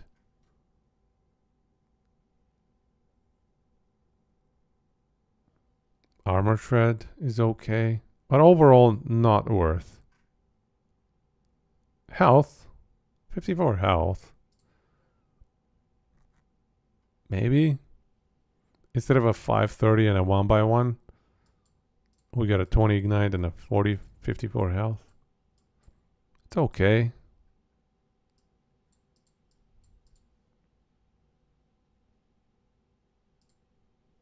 Do we keep that? These are definitely going to be 2x1s. Even this one could become a 3x1 though. 20% ignite is so low. I don't understand why it's that low on a 3x1. Even the 2x1s. Okay, I guess it's 11 only. All right. We'll throw some 3x1s in there. Let's see. Let's compare the HP actually. 3600. If we do a 2x1,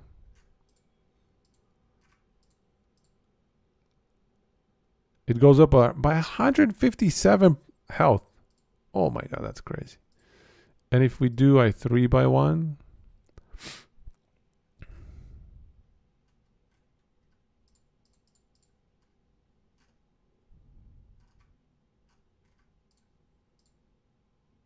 only 105 health.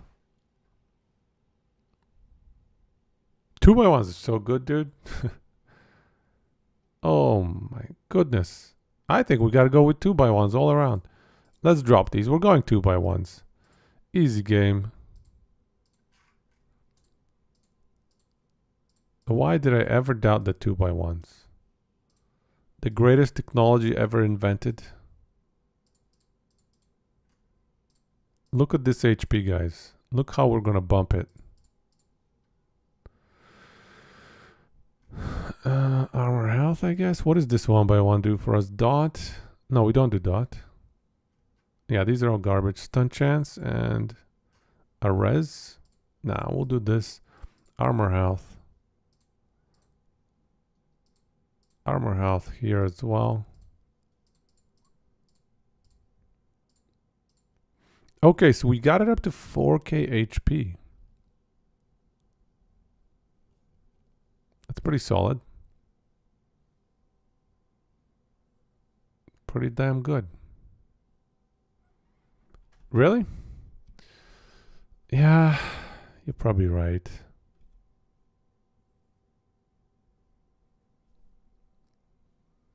A little bit of area. It's just HP is so good, man. Can we get area in here? Is it a suffix or a prefix area? I think it... Oh, no, it's a suffix. But we cannot afford to put it... Take out the suffixes because they get doubled up. The ignite on hit gets doubled up. The shred armor does not, but it's still solid. 300% armor shred is good. Ailment. Armor shred is not an ailment. It's a debuff. Yeah. Right? Is armor shred an ailment? No, right? Oh, it is an ailment. Oh, it is related ailments? Armor shred also gets doubled. Guys. Foe cleaver is also going to double armor shred. Oh, that's so good. That is so good. Okay.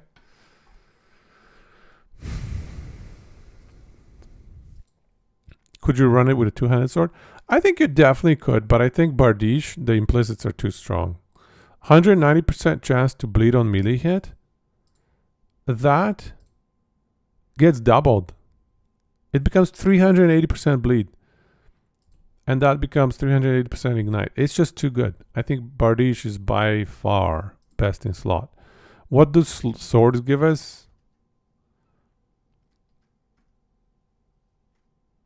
Actually, nothing. There's no good implicits. Yeah, all the implicits on swords suck. Spears.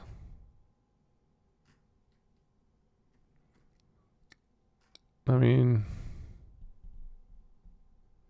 you could run the armor shred one, but it's not great.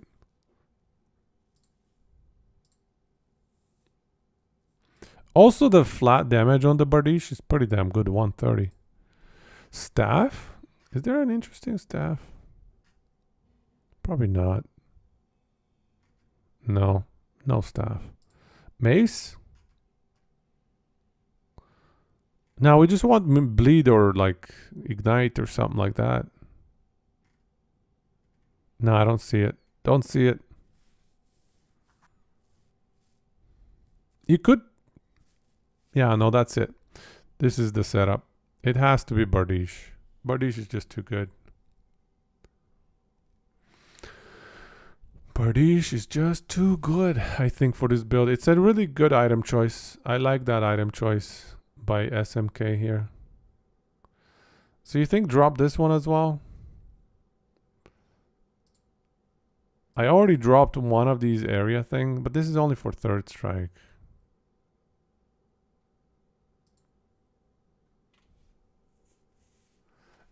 You're right though, area is not a big stat for Ellie. It doesn't increase very much. Because it's not radius increase, it's area increase, so it's actually pretty pathetic.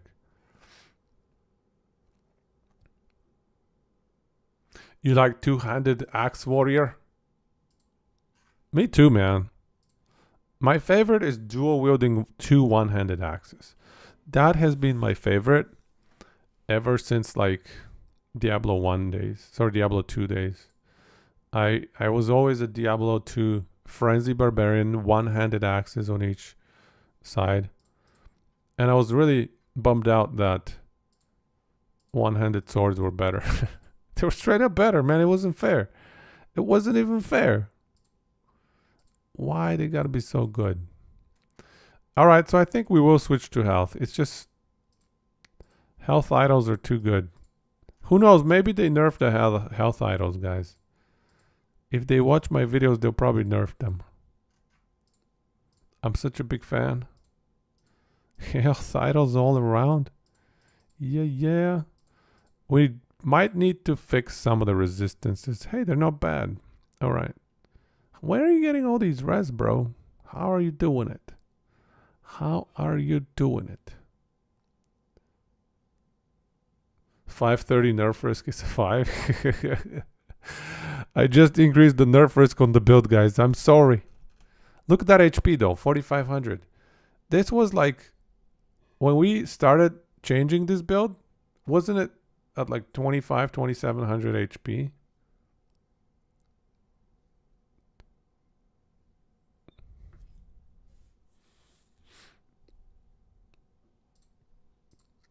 Yeah, we don't need mana.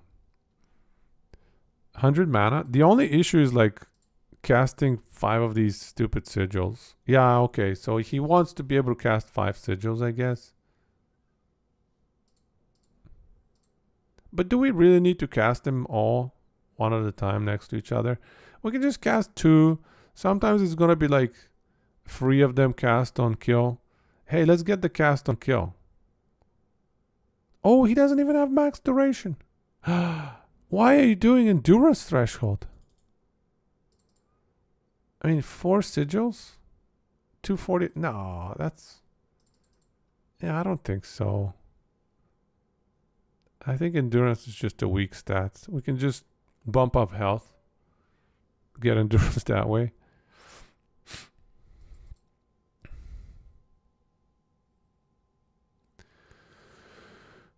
Alright, I think this might be it. The only blessings is like this chance to bleed on hit. How is he maxing all his res? I guess Void Knight passives are that good. Juggernaut.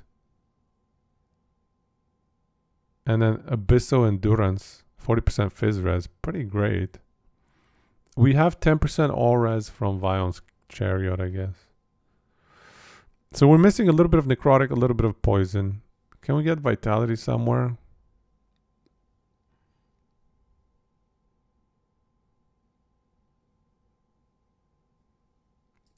This bleed if wielding an axe is not good. You want to seal that. This is not a good affix to have at tier 5. You just want it sealed tier 1.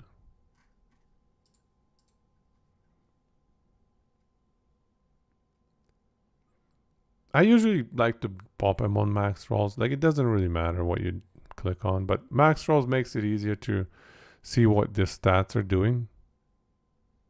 It doesn't matter too much. Obviously, you're not going to be having everything max, right? Increased echo damage when a skill is echoed. Oh yeah, I like that. I like that skill. I like that affix. Can we do strength in here?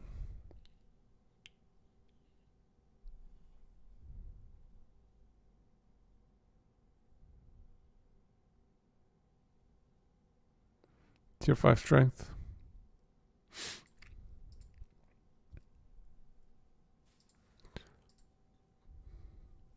Good catch. And we're going to get rid of the crit avoid. We're just going to go hybrid health. Hybrid armor.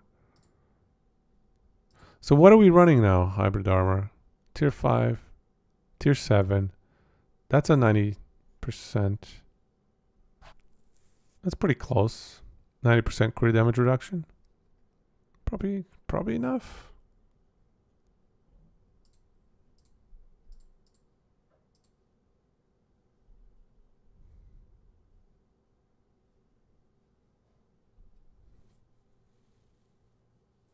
We bumped a bit of strength, which gave us a ton of armor mitigation as well. So I think this character is going to be a lot tankier with this setup.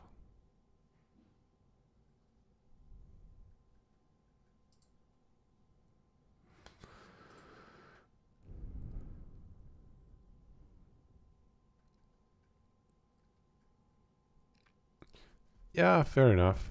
3 OP Siphon's pretty easy to grab. What do we need? Poison res? We'll grab a poison res.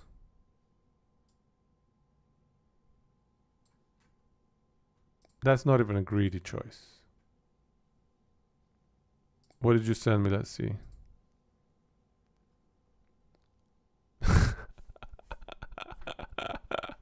Let me see it. Let me see it. I saw that. Who was it? Woody Joe also did not like the season mechanic on D4. Let's see Ziz's take on it. Where's the mute button?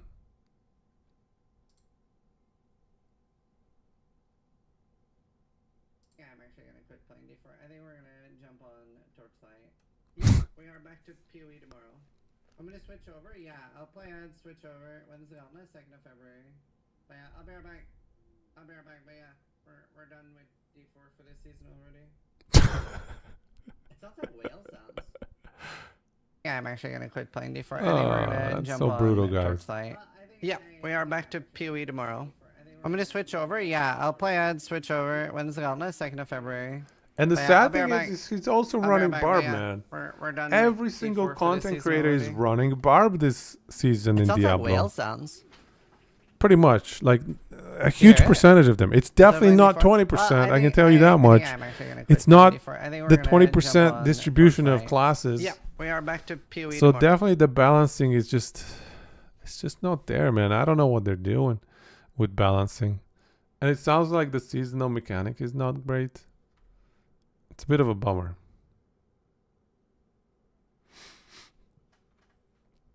What was the seasonal mechanic? I don't even know what it is. So I'm not sure what everybody's complaining about. But I'm sure they're probably right. It's just, I don't know what it is. Yeah, the season started like 2 days. Literally day 2, he's done with it. Day 2, he's like, all right, I'm good. He probably didn't even get to level 100 if he's done on day 2. And this is the guy that was the first player to get to level 100 in Diablo 4 Season 0. The first player to officially reach level 100 in Diablo 4 is like, this game, I'm good with it. I'm done. That's a funny one, Wheezy. But you know what? It does make me feel better about not playing the season. I didn't have time because we're working on last Epoch. So I do feel better about that. Brutal. It's some vault system like Nightmare Dungeons, but Reddit has big complaint post about 0 XP rooms. Oh my god. Yeah, I saw that tier 4 Fizz res, but it really doesn't matter. So it's like, whatever. You're already past max, so. But yeah, let's bump it to tier 5. Might as well. So do we have any big gaps? Necrotic res is not fully maxed.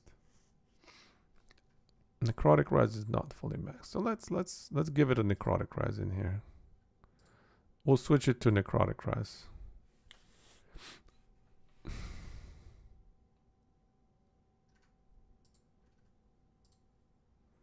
Here we go. 8% necrotic res. Almost there. We'll do one more. I like to have those maxed out because it's a pretty big difference. Necrotic res. Good. And it was like pretty much exactly 75. So, and the stun chance is actually pretty good. So I think this is how it should be. 73, 74, 75. Well, you know, whatever. You can certainly get a 2% cold res by sealing a cold res somewhere. So it's not a big deal. It says I have cold res on a ring. Oh yeah, this one has elemental res. We're just gonna seal a cold res in here. They're done.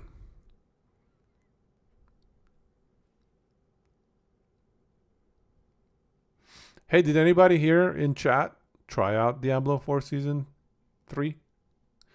Can I get any intel on it? Because I didn't play it, so.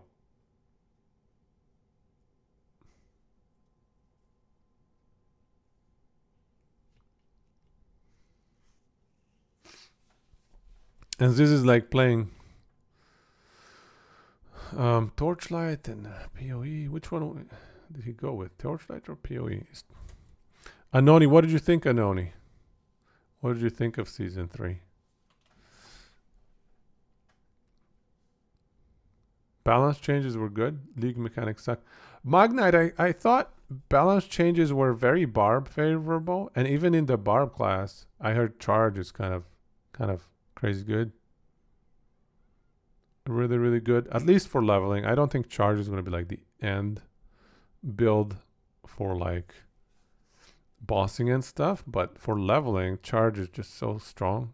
You can zoom through everything while killing everything. Easy game. Okay, so I think this build, we looked at the passives. We changed them up a bit. And I think we got a lot of ignite chance from that. Oh, wow. We dropped a whole bunch of ignite and bleed.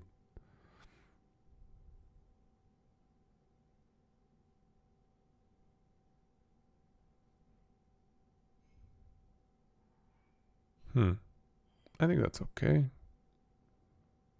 I think that should be okay. This is still very, very high numbers. Yeah, we doubled the HP. We increased the armor significantly as well, by the way. So I think this should be way, way tankier.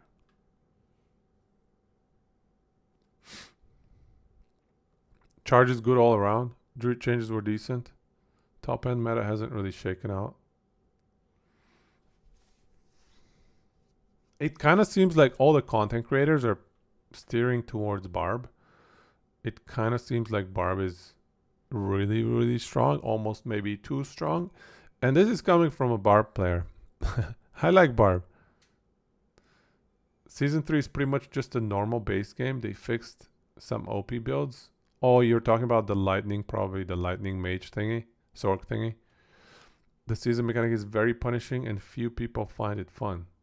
But if you avoid it, then you may as well play Eternal.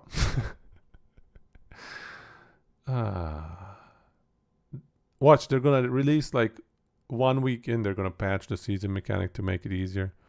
If it's that punishing, they're gonna definitely act swiftly. What about the relic, actually?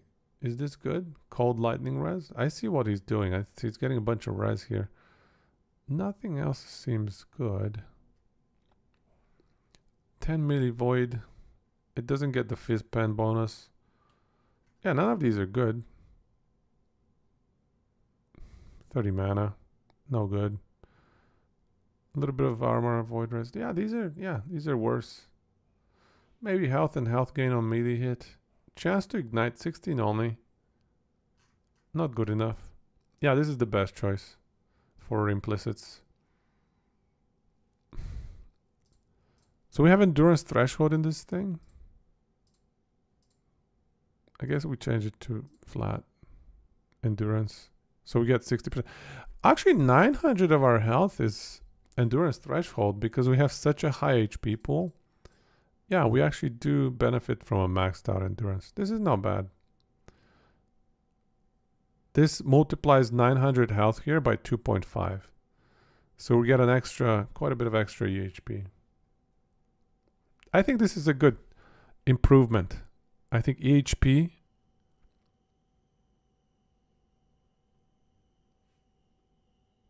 is probably a lot better. We can check it. Is there any other additions? Oh, Fizz Rest Shred. I don't think we need Fizz Rest Shred, guys. Because it's additive with Fizz Pen, no? Anoni, if you get hit, you lose your rewards from the season mechanic? Oh, that's rough, man. And the robot just doesn't feel impactful at all. Yeah, I feel like we have a crap ton of Fizz Pen, so I don't think we need Fizz Res Shred. Niche. I think this is better off as armor, right?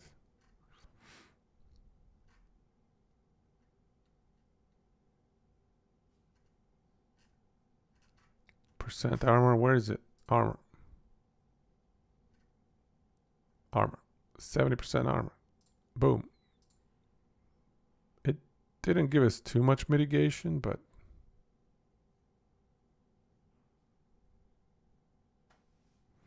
we could probably change some of the strength into other stuff theoretically.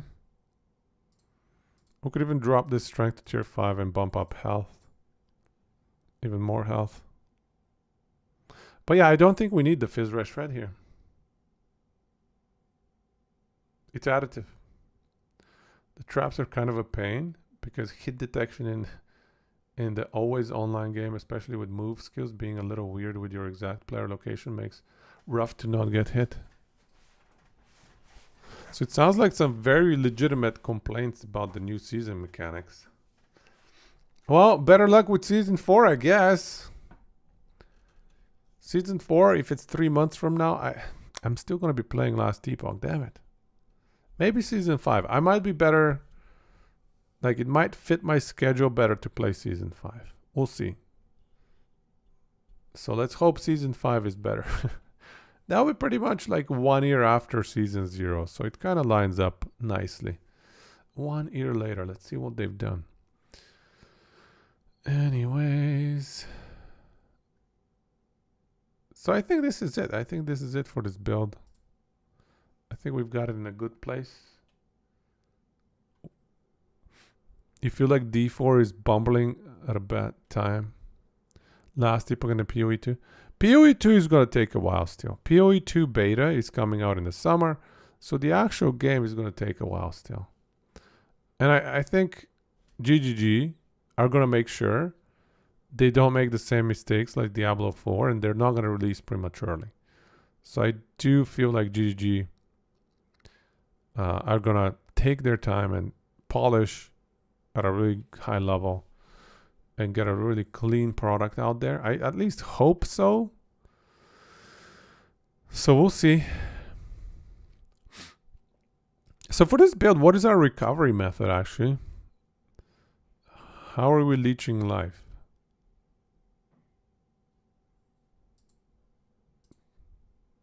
Okay, this one, 6% melee damage leeches health.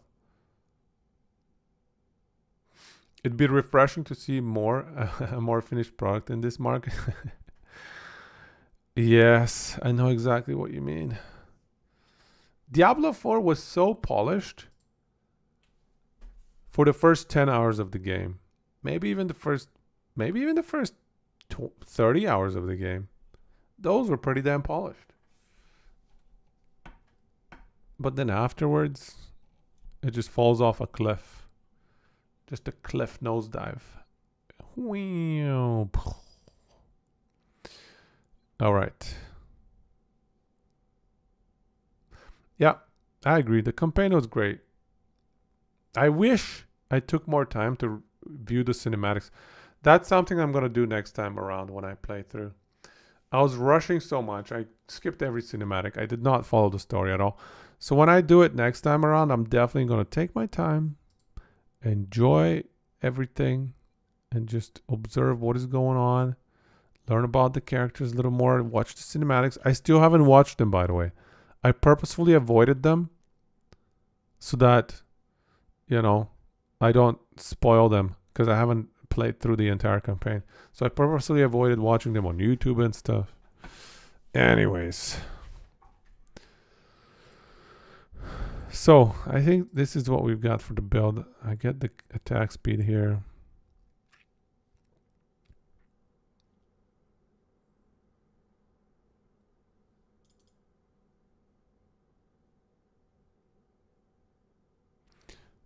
I think we changed this vitality to melee physical damage, no?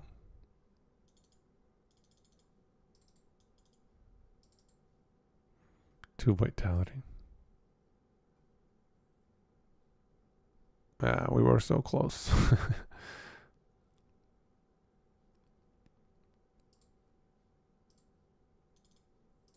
Fine. There you go. Max res.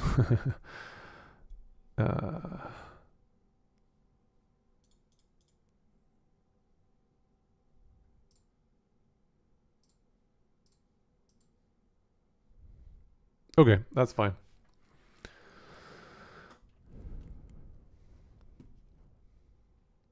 Nate, am I going to join the Merchants Guild or the Solo Self-Found? Yeah, I'm going to do the Circle of Fortune, the Solo Self-Found one. The Bro SF one, if you wish. Yeah, the self-found. I like seeing many items drop. It's very nice. Trading is fun too. It can be fun. I just get too sucked into it. I get carried away with trading. So I try to avoid it. I used to flip so many items back in Diablo 3 Real Money Auction House. I don't want to do it again. And I also don't think it's great content, I don't think trade is great content from a content creator perspective, but maybe I'm wrong. Question, you've skipped all the story in last Epoch. Should you do the same? Going back and I don't know. I'm not big on story in RPGs, I'll be honest with you. I couldn't really follow the story in PoE or last Epoch. I just more get through the game and that's it. But Diablo, it's got a nostalgia effect for me. Having played Diablo 1, Diablo 2, Diablo 3, even though the Diablo 3 story sucked. How dare they kill Cain? Bring Cain back. Anyways, Diablo 1 and Diablo 2 were big things for me back in my childhood, so I can't help myself. I like the Diablo storyline. So I'll have to play through Diablo 4. But also Blizzard, man. They do such a great job with cinematics. You just have to marvel. Sit back, enjoy, get the popcorn. Too good. They're the goats of game cinematics, Blizz. I have to give them that much. All right, I should stop staring at this build. I think this is good enough. I think we're Gucci here. So let's compare it to what we started with. And granted, he had a bunch of tier 6s, but yeah, 2700 HP. Huge difference. Only 50% armor mitigation. Huge difference. We've got 72. We're cheating a little bit, bumping everything to tier 7, but that's fine. That is fine. Okay, let me store the build planner. Make sure I have it recorded.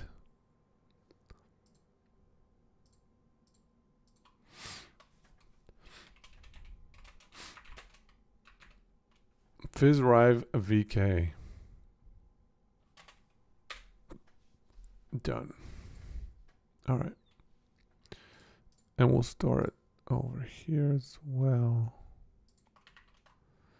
We do have a note that AoE is the bottleneck here, but what are you going to do?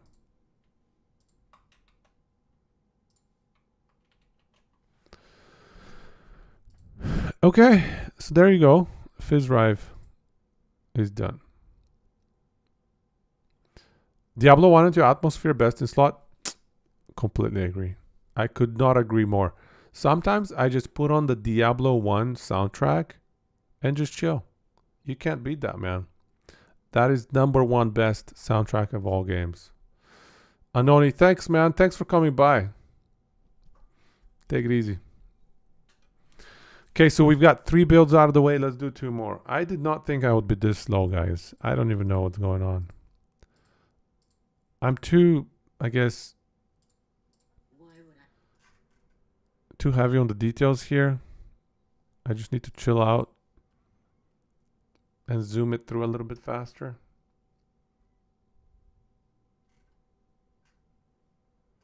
Oh my god, cut it out with the ads. So we can drop this and let's take a look.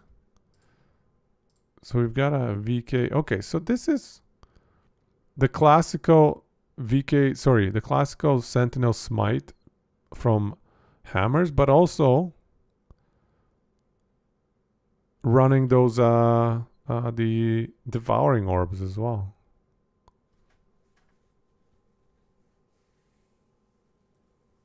And this is very high corruption, man.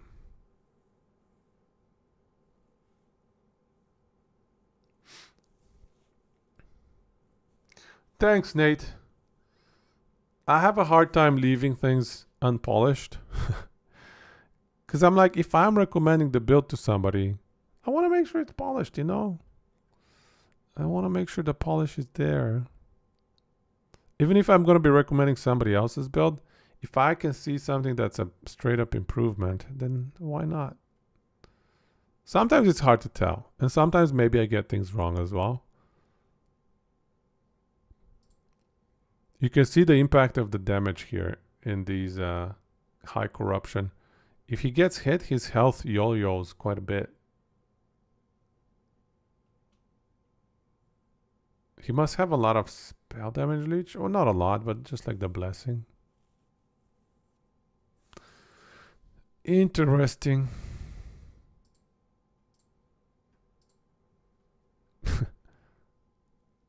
All right. Let's check out his planner and see whether we have any recommendations for improvement. Migrate. So. Okay, we got the smite on throwing attacks and health. That's a no-brainer. Why does he have damage over time? Small idols.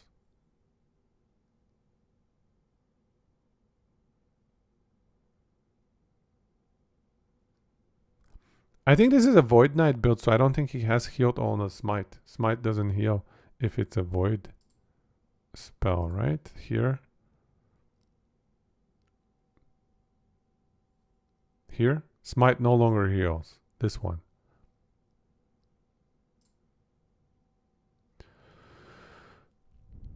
Why is he going damage over time, though? I think that's just a... He didn't have a better idol. Yeah, you want stun chance. I think that's just his actual setup. So he didn't have better. So we can definitely just run through it and think, what would we actually ideally have?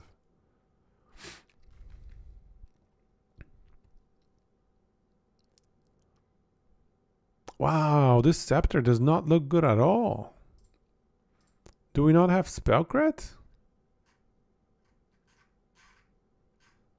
I guess you need a wand to have spell crit. Oh no, you do have spell crit.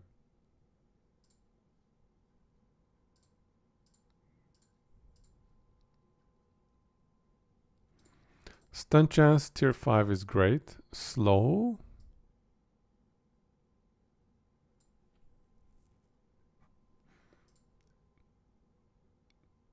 Is no, maybe not. Never mind. I was gonna say, is the Mad Alchemist Lado viable here? Oh, you're saying lunge heal. Oh, I misread that earlier. Lunge heal for percent. Oh, he doesn't even have lunge spect. He doesn't even have lunge spect. He just has it unspect charging around, and then smite doesn't need to be in the bar. So that's how it works. Yeah, that's how I run my smite as well. Okay, so he's got the crit here. Hammer throw. Crit chance spec. Mana cost reduction. Sealed mana cost reduction. Tier 5 mana cost reduction. Okay. Okay. Throwing attack speed, throwing attack speed.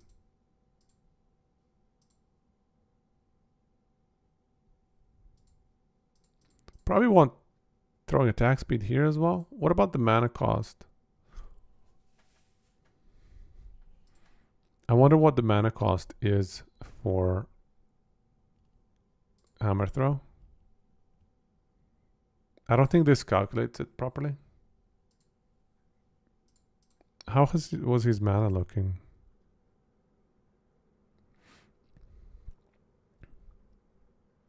Looks fine. Looks great.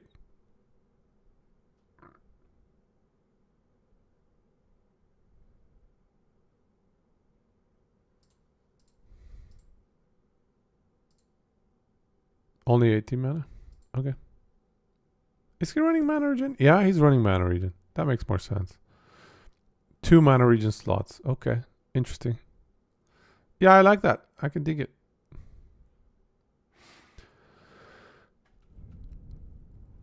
Okay. So other than upgrading the scepter,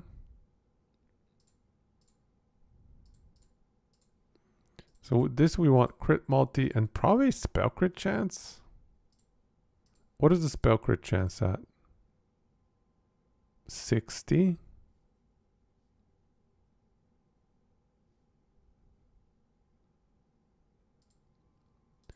Smite, we added 2. What about Devouring Orb? Does it have a crit chance somewhere? I can't remember. No, it doesn't. Only 60 crit chance? No, we have another 150 from Anomaly. There's another 150. All right, okay.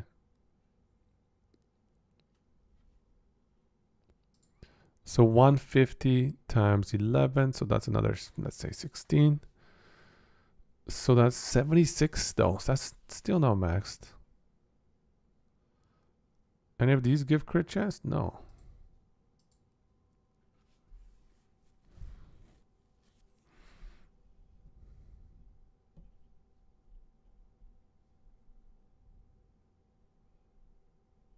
We could probably go tier 7 spell crit on the offhand, right? So this is now 86. Am I missing something? I feel like I'm missing a crit somewhere.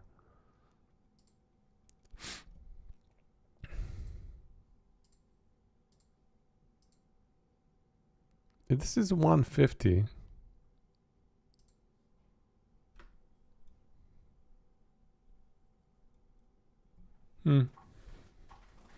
Was he critting every hit? For his spells? Way too many yellows.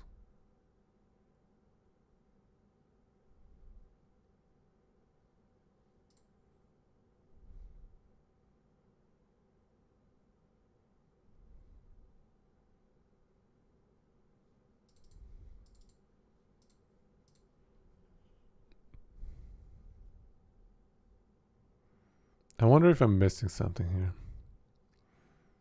Sometimes there's these crits that are not being counted. Maybe something in the passives. Oh, he hasn't maxed the movement speed. No. Oh, he's running the scepter for this? Surely that's not worth. Yeah, surely that's not worth it. 12%. What do we have in here? This is 7%. What kind of void damage bonus do we have? This is an 8% with extra 1% move speed, and it gives you 1% crit multi.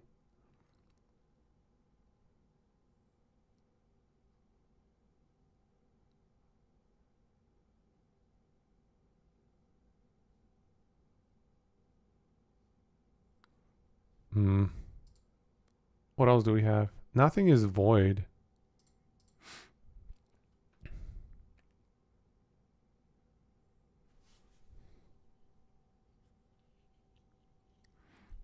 Yeah, these are no good.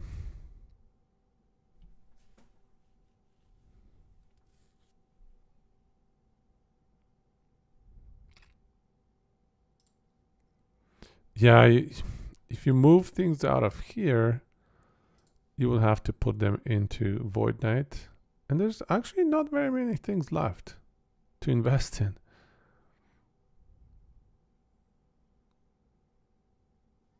A little bit of mana regen. It's not great though. Oh, this one is good. If you find 4 points to invest. Melee Time Rod though. These are both 0 utility. Smite has 10 base crit.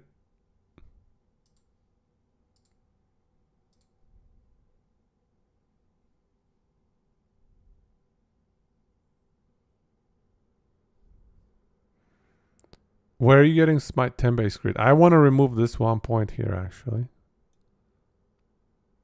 Get more crit multi.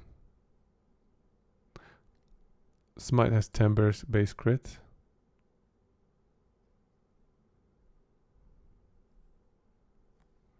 Where are you getting Smite has 10? Because we're also running the Devouring Orbs.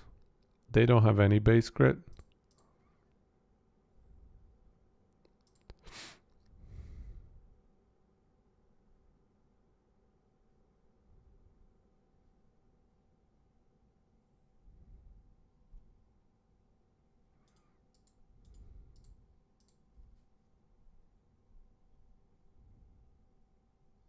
No, we weren't running those. I think you can get so much more damage by going Conflagration and the crit multi. I would like to avoid running those, in fact. Especially because we have a Crystal Skull. That's already a 6% base crit. So 11% base crit is a solid start. We can push it up to 100, I think. Honestly, I think even in the Scepter, we can go tier 7 and drop the crit multi. Because as Void Knight, we have the crit multi passive. This is 77% crit multi. So crit multi on Void Knight is so strong already.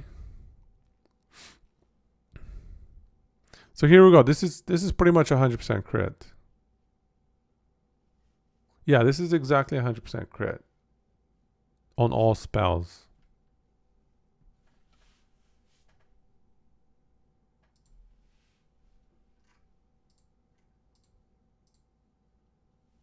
Oops. No, we deleted all the stuff on the belt. So what do we want on a belt? Void damage. Tier 5 void damage.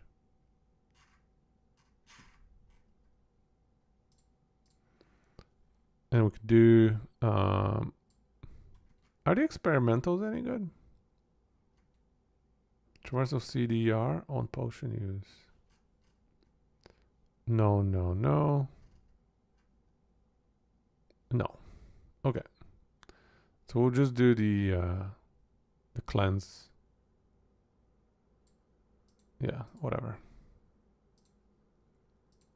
And then suffixes. This is the important stuff. So, are we running hybrid armor? Because we should be. Hybrid armor is best here. He's running crit avoid. I think hybrid armor is better. So we're definitely going to pop hybrid armor tier 7. Tier 5 hybrid health.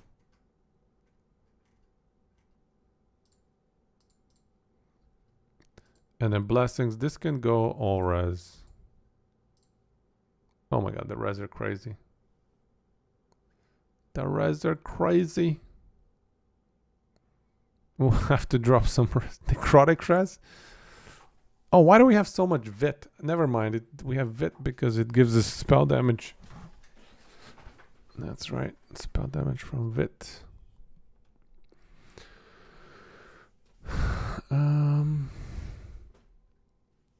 Okay. Belt should be fine.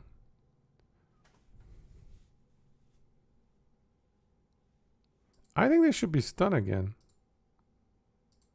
Do we need mana? I don't think we need mana. I think this can go stun.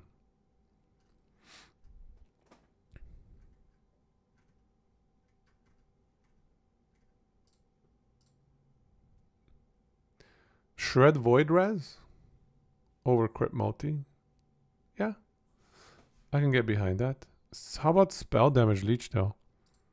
I guess he's already getting Void Damage Leech from passives. Yeah, Void Damage Leech has health, 6%. Yeah, okay.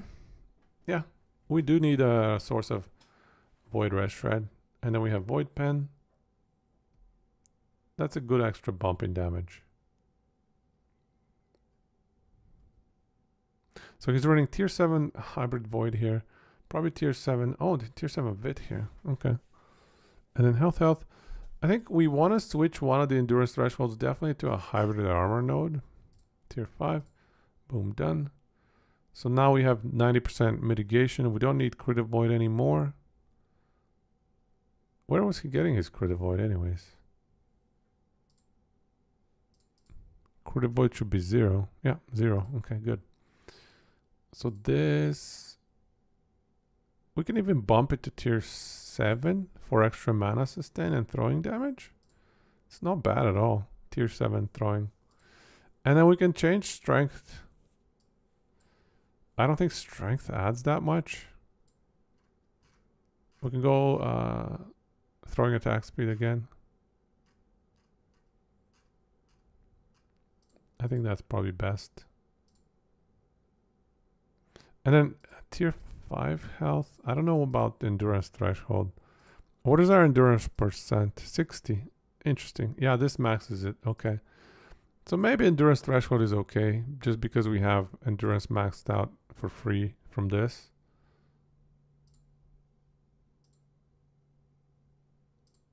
How about ring bases?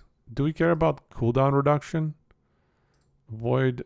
Oh, sorry, volatile reversal. Probably not. CDR is not huge for this. Yeah, this build actually is not really too dependent on CDR. So we can run coral rings perhaps, yeah. What else is there? Ivory ring. We don't need necrotic res. Pfft, not even close.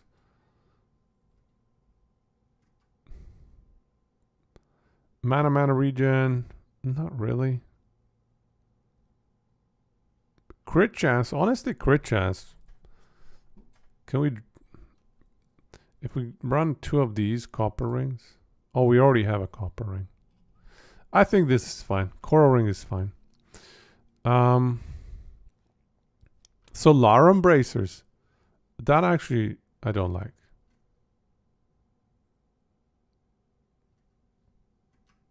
Although the other ones are not amazing. How is Void Res? it's too easy to max the Void Res. Crusader Gauntlets give us 50 armor though. 40 crit. We'll leave it. Let's not worry about such tiny details. So frailty on hit, that's something we don't want to be using up a full slot on. I genuinely believe that. Also, we can probably run throwing attack speed or throwing attack damage instead of crit chance here and there. Throwing damage like this.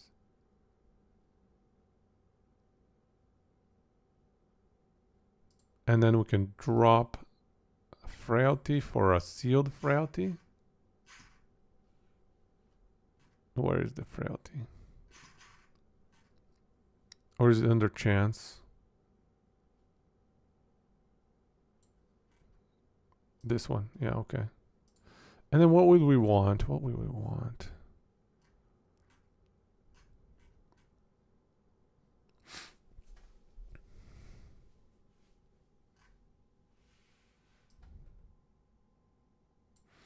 Do we have armor shred? We do in the amulet. A little bit of armor shred on the gloves. I mean, it's fine without.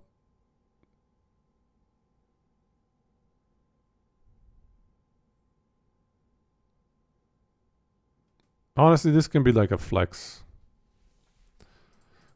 fix. It doesn't matter too much. The mana regen. Can we get away with dropping it? Oh, I think he had mana regen in the belt, actually. Yeah, that's actually not a bad idea. Because the second prefix is absolutely useless. Basically, you just want to seal the ailment cleanse. Like this. And then have mana regen tier 5. That's pretty good. And I do believe if we have a tier 5 mana cost reduction, right? Sorry, tier 7 mana cost reduction in the other ring, we can probably drop the mana regen and go for throwing damage. Oh, wait. Why am I going throwing damage? I confused the builds. No, this is not a throwing damage build. Let me fix that. This is a spell damage build. So we can definitely go vitality for HP plus survivability, but it doesn't spawn on gauntlets. Strength doesn't work. These are not great options. Huh. These are all not great options. Surprisingly enough. So maybe we do go crit chance. Sure. We'll leave it at crit chance. But this one, this can be void damage. Not a great option again. Spell damage, void damage, both are equivalent.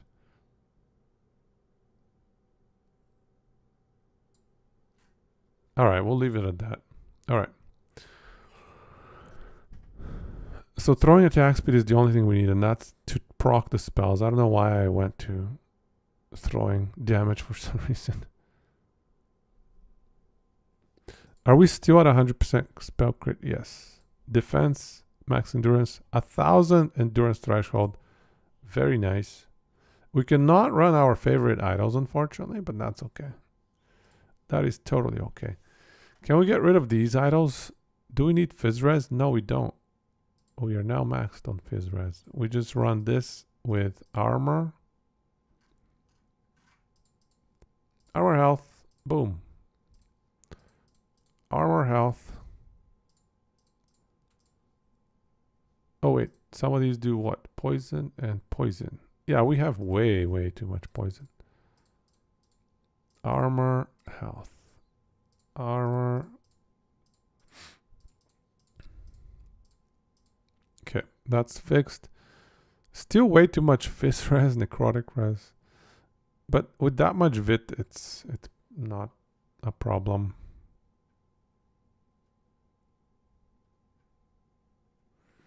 $3,500 HP. That's actually not that bad for this build because it has more reach. 350 crit multi. A little bit low.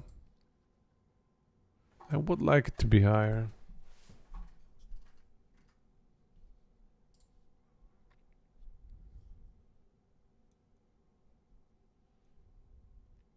So does the... Can we fit the fancy new wand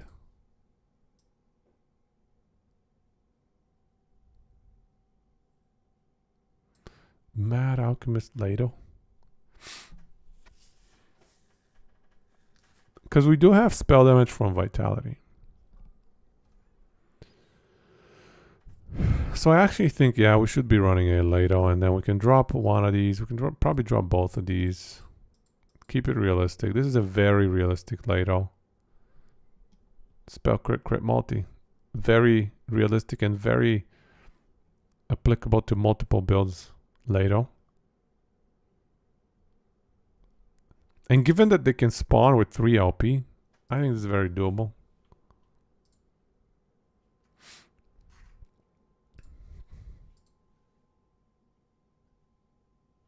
Are there any other new uniques that popped up? Because this build, he ran this in March 2023. So it has been a while. A lot of new uniques introduced. Is there anything noteworthy to add to the build?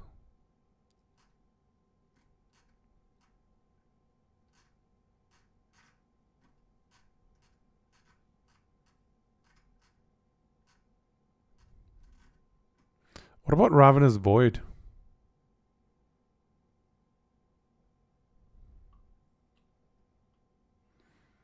I think it's too rare. Maybe. Maybe it's not. How about Red Ring? Red Ring certainly came, I think, after this build was created.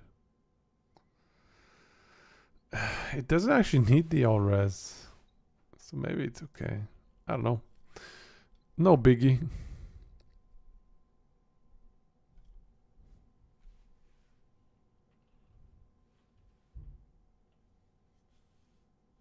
Okay, so how about these items right here? This is effective level 90. Ugh. So let's just throw it at movement speed. If you're lucky, you'll have a movement speed. Otherwise, don't worry about it. How about this anchor? Effective level 80, but it's much easier to target farm. You just kill this one boss. Hearten's Husk. And what would we put in it? Crit multi? Tier 7 crit multi?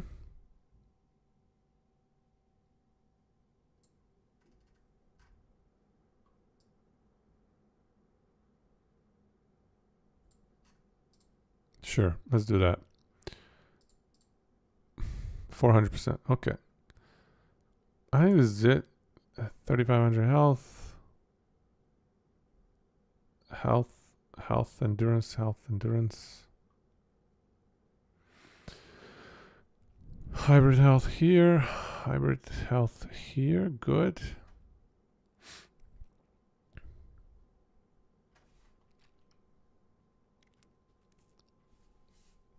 Fire red. 146. Hey, Zambo Ralph. Welcome, man. How you doing? I think we go with this here. Oh, he's running endurance threshold instead of armor. I think we go armor.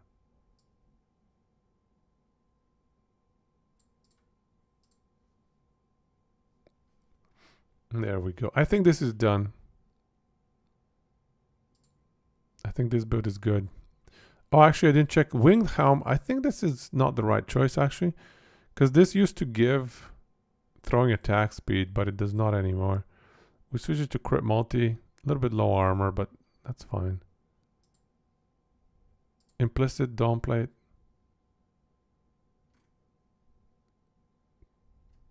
Yeah, I think that's fine.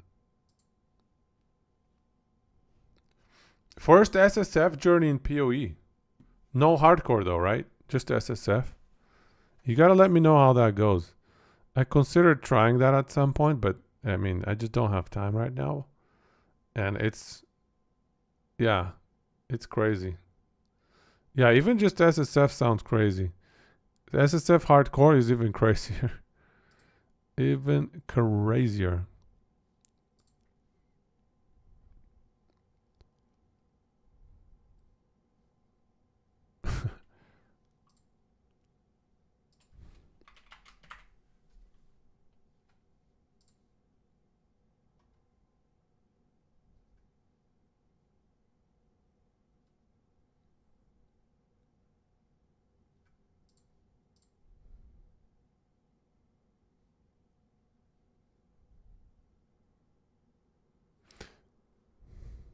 I think we can drop this strength passive actually.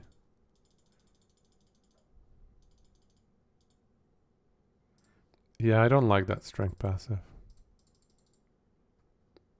We don't need strength at all. So we have 8 points left. Is there any vitality?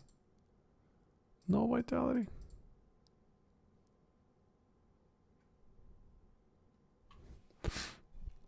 Are you doing SRS Guardian? Sweet. I think that's the right choice, man. That build almost like plays itself. It's so smooth. It's pretty straightforward. You can't go wrong. You can't really screw it up. I did use some items that you're not gonna get in SSF, but not too many. Like the amulet. The amulet, that's definitely not something you can get in SSF. I think that you need to go deep into the delve stuff in order to get that amulet. But other than that, everything else I think is fairly acquirable.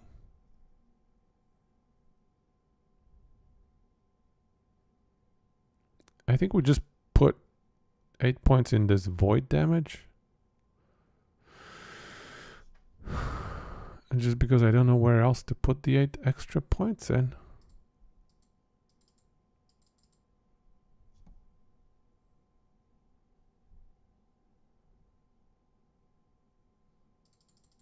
Sure, whatever. And now we have 93 points in Void Knight. That's pretty much the max. 93% crit multi. Done. Yeah. We bumped up crit multi significantly. We got a bunch of Vit as well. So that's a lot of spell damage for our 2 spells. Everything else is still intact. The strength didn't do much. Give us a little bit of armor, but really didn't need it. We have now the blessing giving us armor. I think we're in a good spot. I think this is the build. I think this is it. 950 endurance threshold. Decent.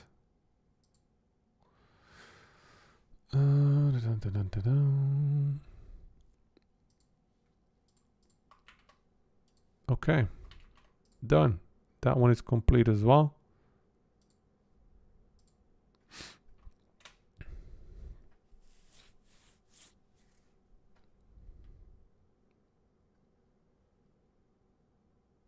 It's a boat anchor.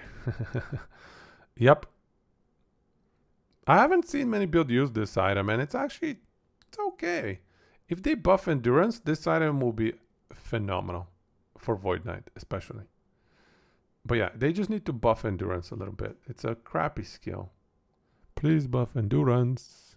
EHG. Okay, I'm going to store it just to make sure I have it.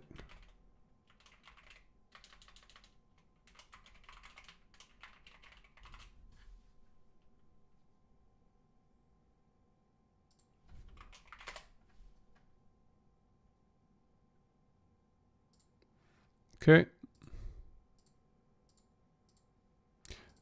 Oh. Fizz res is really high. Necro res is really high.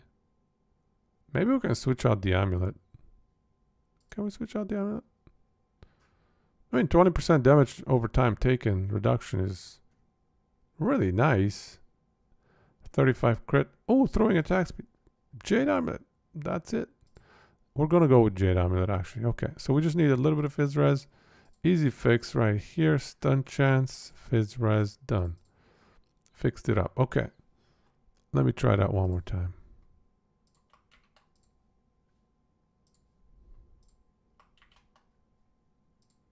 All right.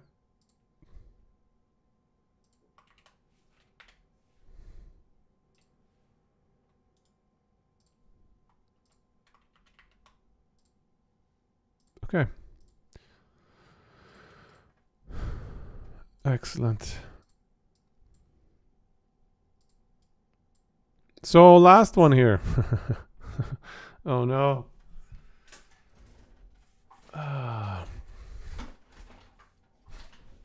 Oh, you know what? I'm going to add a command. Build tier list. Let me add that command. Exclamation mark. Tier list. What should we call the command? Build tier list? Last epoch tier list? I mean, obviously not write out last epoch, but LE tier list. Just tier list? Exclamation mark tier list. We're going to go with that.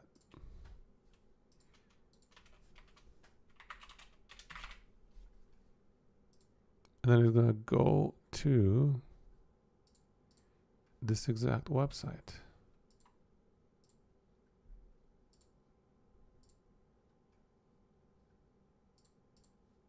Let's give it a try.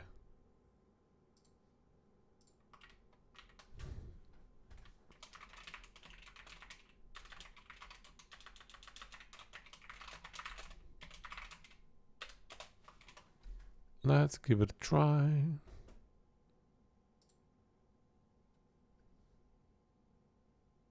How do you do tiny URL? Teach me, bro. How do you do tiny URL? What's the syntax? Let me look that up.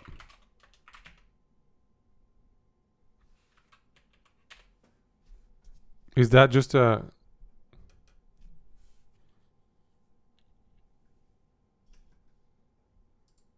Oh, that's a website?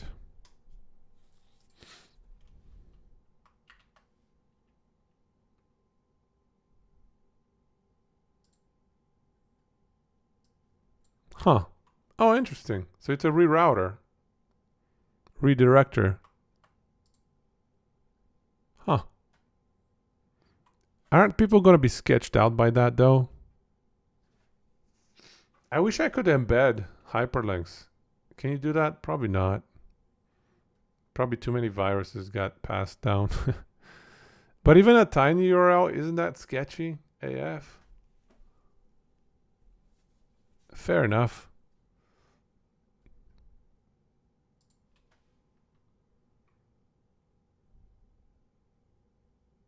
Let's give it a shot. I mean, it's definitely much better. It's way shorter.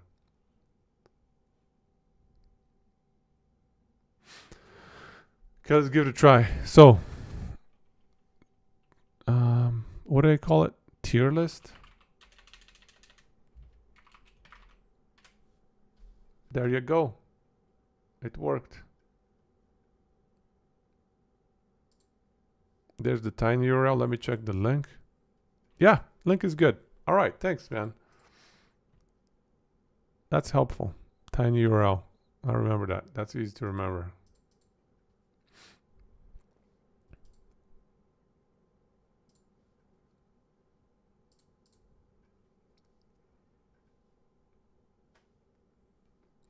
Okay, so we've got that fixed up. Manifest Armor Blade Forge Guard. I'm gonna go lazy mode on this one, guys. I'm just gonna tell people, guys, here's the Paladin one instead. Don't play Forge Guard. It sucks. Please buff Forge Guard. This one is at negative 9,000.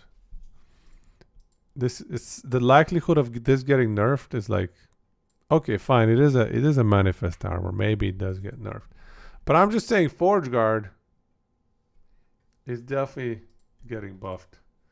Okay, we'll do a tier list in the title. Exclamation mark tier list. Done. There we go. Thanks, man.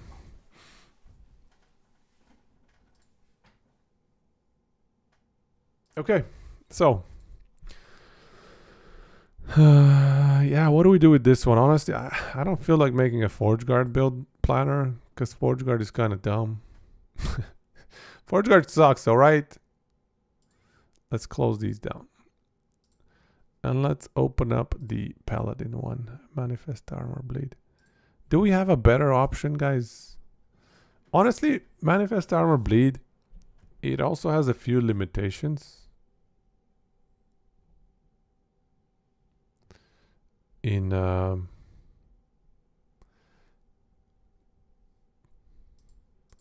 in season starting because of the idle requirements. The only thing is manifest armor is actually pretty solid.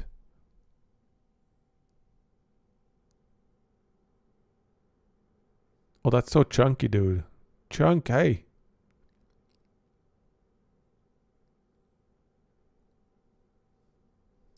Yeah, this is pretty chunky. Oh, let's take a look at what we had back then for build planner. What did we do?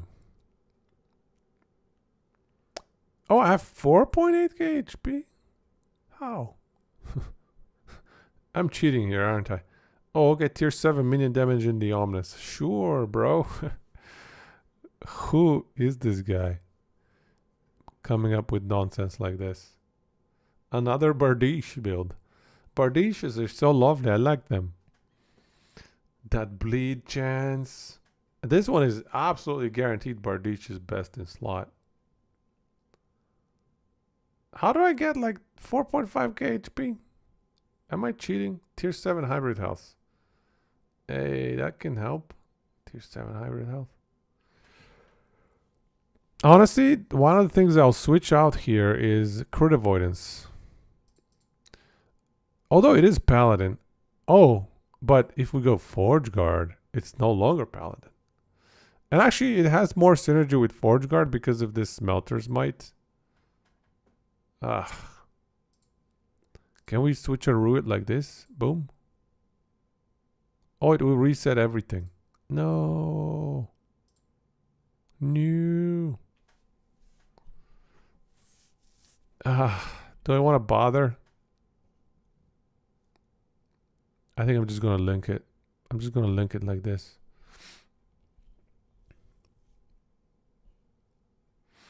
Hey, Novarj, let's see. It's ironic that all the things that are rated high and really worth building for are also likely to get gutted. So it makes you question, is it even worth the time to go for some of these builds? Hey, no, that's fairly true. That is why I have the nerf risk. Some of these are not going to get gutted. Like, for example, this Enra's technique, I think it's probably one of the best Sentinel builds. But I also feel like I don't see it getting nerfed too much. It's not phenomenal on single target, if I recall correctly. But the build is great overall.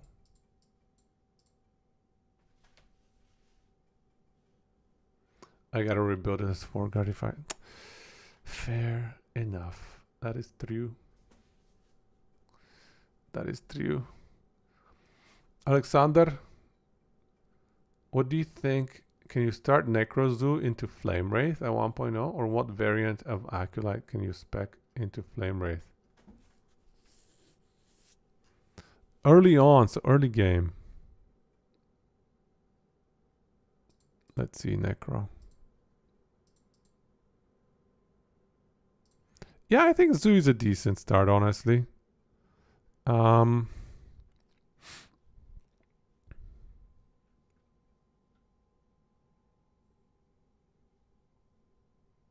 If you want to run minions, Bone Golem is probably a good start as well. If you just run spell damage, Bone Shatter. But if you run Bone Golem, you're better off speccing more deeper into Bone Golem. So probably not. Pyromancers and Mobile Flame Wraiths. Yeah, it's probably a good suggestion. Skeleton Mage is probably better than Summon Skeleton once you unlock it. But you can definitely go Summon Skeleton into Skeleton Mage into Flame Wraiths as well. Both. Run all 3 of them and then leave room for Transplant. And then spec out the skeletons when you get bored by them. And when you get to Drake Shade, perhaps. Because that requires quite a few skill points. Novarg, I've been playing for 3-4 years, I want to say. I think I got the game. No, I remember. I got the game right after my daughter was born, which was right when COVID happened. I was at home And I had come to the realization that I can no longer play Dota. Once you get a kid, you can't play Dota anymore, man. Dota is too big of a commitment. So I was looking for a new game. And this was it. This was the replacement of Dota. And I played it quite a bit. But even more so later on. I played it on and off. It was good times though. I always enjoyed it. Every time I came back to it, I was impressed with what they added to the game. Early on, they didn't have as much, so it didn't catch my attention as much. But yeah, Alexander, I think you can definitely go Zoo. Run all 3 minions. It's a little awkward not to run the minions. And then eventually you get Dreadshade. You can probably drop the Summon Skeleton because you want perhaps Transplant as well.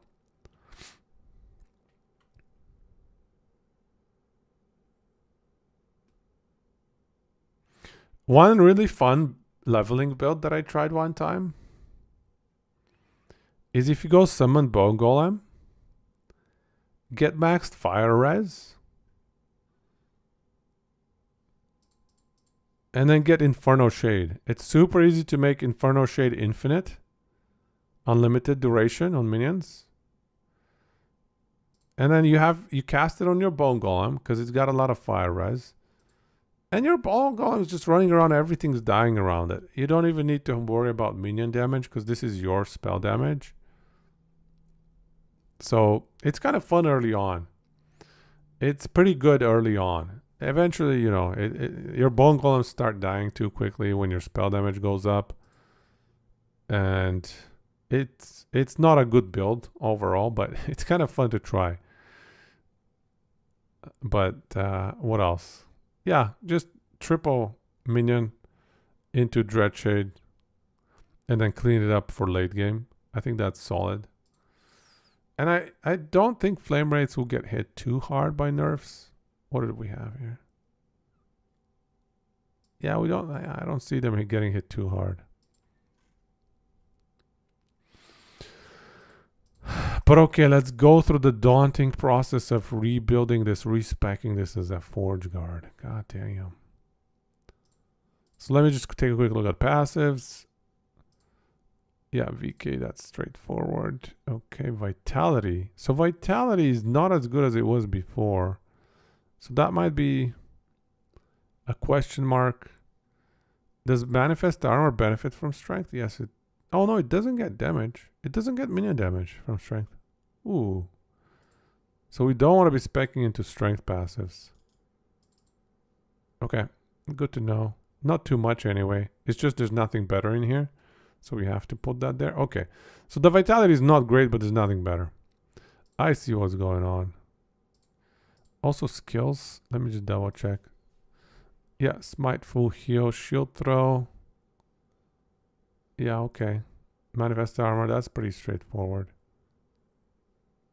We drop the boot stats. Holy Aura, straightforward. Volatile Reversal, yeah, okay. I know how those work. Okay, let's go Forge Guard. Let's respec. Let's do it.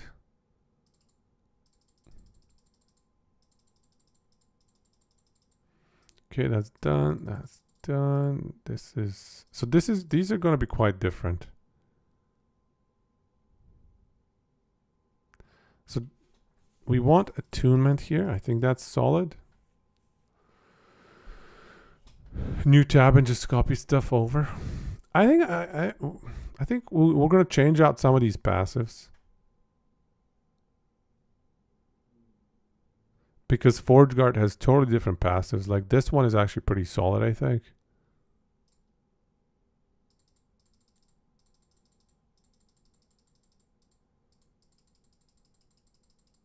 This one's not bad either. Although stun chance is not ideal. Actually, never mind. Okay, so let's take a look. So this is like the only good thing. Oh wait, this doesn't even work, man. We're doing bleed. What is even the point of Forge Guard, dude? I can't take it. Forge Guard is too awful. I mean, 1% strength. Sorry, +1 strength. Oh, man. Slayer Max Live. New to the game and you're looking to make your first character. Nice. Welcome to Last Epoch, bro. You see that the release is soon. 1.0, yeah. There will be a big balance patch. I do believe so. You would prefer to play something that isn't going to receive a big nerf in 3 weeks. Any predictions for which class will be targeted most by nerfs? You like Rune Master, but you hear it's a bit busted. Rune Master is absolutely guaranteed to get nerfed. I'm going to bet money on it. Rune Master's getting nerfed. The defenses are getting nerfed for sure. I would recommend Sentinel indeed, as Nish said. See, we have a build tier list right here. And I have my own, obviously, nerf risk that I'm estimating based on absolutely nothing concrete. Okay, there's maybe some concrete comments from devs here and there, but overall it's very subjective, this nerf risk. So Sentinel builds, we have them at low nerf risk, but that's partially because the class is not doing that well. The class is just a little bit underwhelming this patch. Rune Master is getting spanked.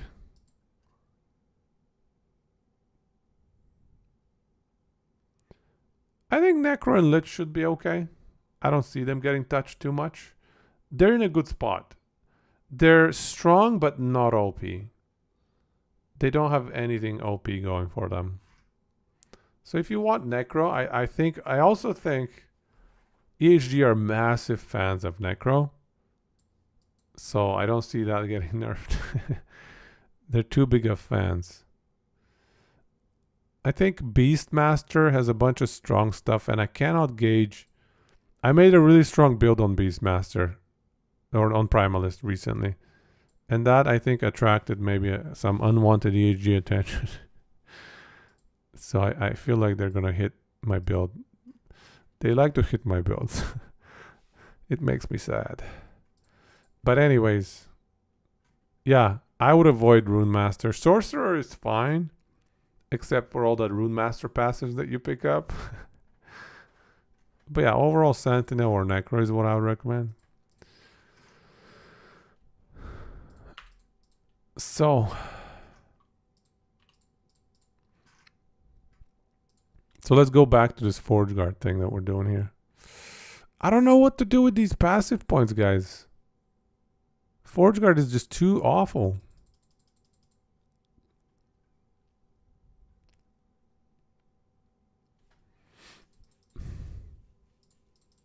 I guess we put him in Paladin because we got nothing better to do. Oh, that is brutal. I mean, we have these 5 points.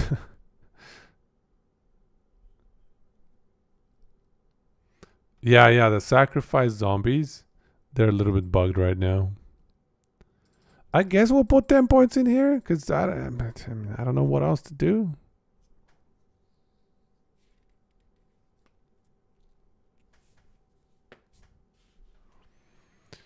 So then this doesn't work because this is bleed chance for our hero, not for our minion. Oh, this minion health is actually strong. Oh no, but this is only for Ring of Shit. Oh no, wait, it does always apply. Okay, no, this is good. Oh, we don't have enough points.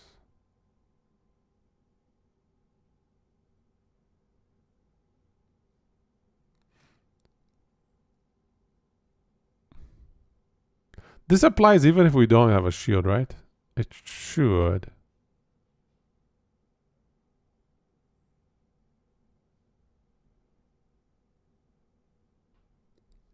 Wow, these are all so useless, dude. Oh, here's some attunement. Oh my goodness. We found attunement. All right, this is it. We set it up. This is perfect. All right. Unbelievable. This is like the worst class passive tree I've ever seen, dude. Do we just go 0-4? It's very tempting to. Because this is... I mean, what are we getting? We're losing the paladin, these percent health here.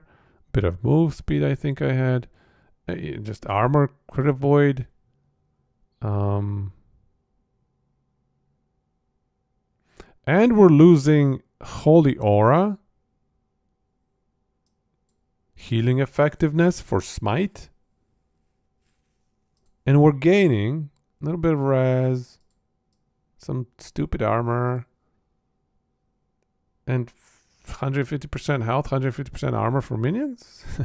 Because this is not a gain, guys. This folded steel is not a gain. We're running bleed. This is a bleed build. This is awful. It is awful. Slayers, you're saying, are there any plans for PvP? I haven't heard them talk about PvP much. I don't think it's very high on the priority list. Does anybody else know? I'm pretty sure they're not prioritizing it too much.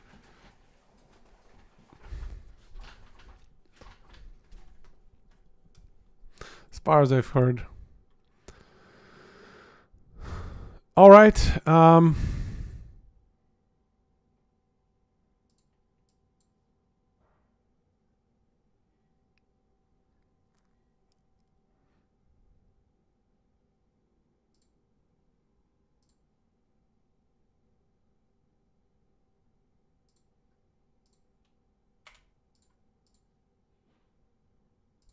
There we go. Forge Guard.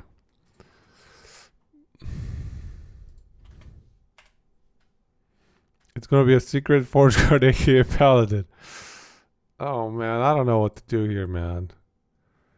These Forge Guards are brutal.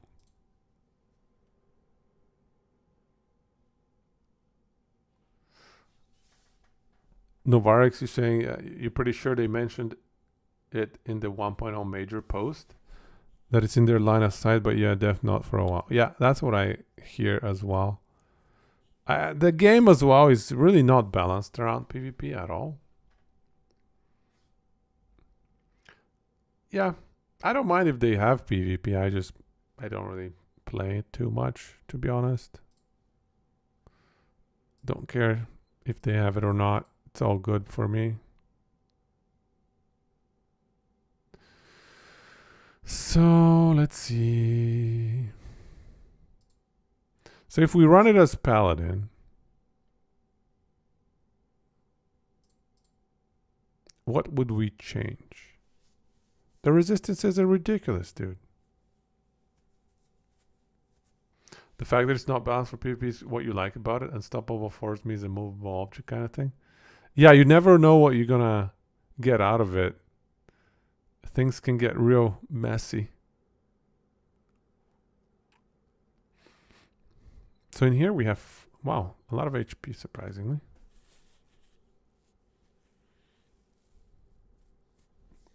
Honestly, this build is just not great right now because it's just bricked in PvP. In multiplayer, sorry. But anyways, so this is the Forge Guard version here. Okay, I'm just gonna finish it. I'll throw the planner over there, but yeah, this sucks. This is not good.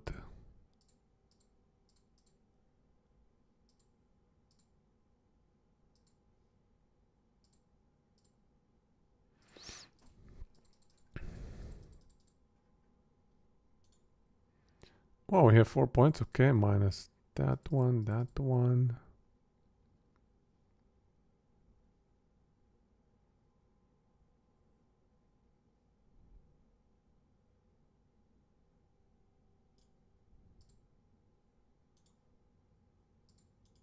Yeah, I don't remember what I had. Be honest here. 3, 4. Okay. 3, 4. That's fine.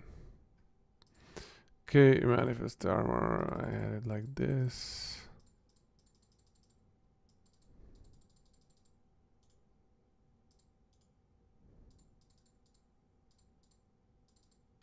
I had it like that, I believe. Volatile reversal.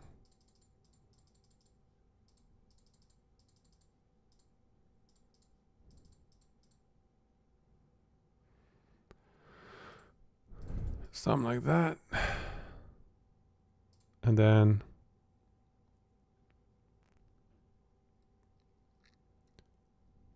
oh, we don't have Holy Aura and we didn't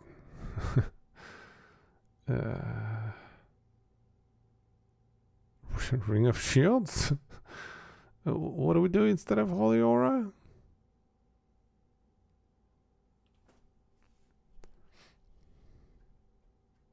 You don't know if there is ever going to be an IRPG with balanced PvP. Usually games that have a very in-depth ability customization are going to be more casual than anything esports like. Yeah. Ever since D2, none of these games have actually gone in the PvP direction. Diablo 3 didn't really have it. PoE doesn't really have it. Diablo 4 doesn't have PvP. PoE, or Last Epoch doesn't have PoE. They've moved away from it. The focus is more so the item grind and end game kind of stuff. For you, it's more about having a compelling reason to grind for small optimizations and min-maxing. You like the idea of testing your builds out on repo. Well, no, that makes sense. That makes sense to me. But PvAI will behave like real players, so the builds you tend to bring into PvP are usually not even the same. Will not behave, yeah. Will not behave makes more sense. Rune Master looks so fun. If you wanted to make a Rune Master build that isn't blatantly overpowered at the moment, what direction should you go? Oh man, that's really tough. That is really tough. Rune Master has a lot of OP things about it right now. So that's a really tough question. It's hard for me to tell you. I'm sorry. It is so strong right now. Okay, so we got to spec into Smite. Where's the Smite?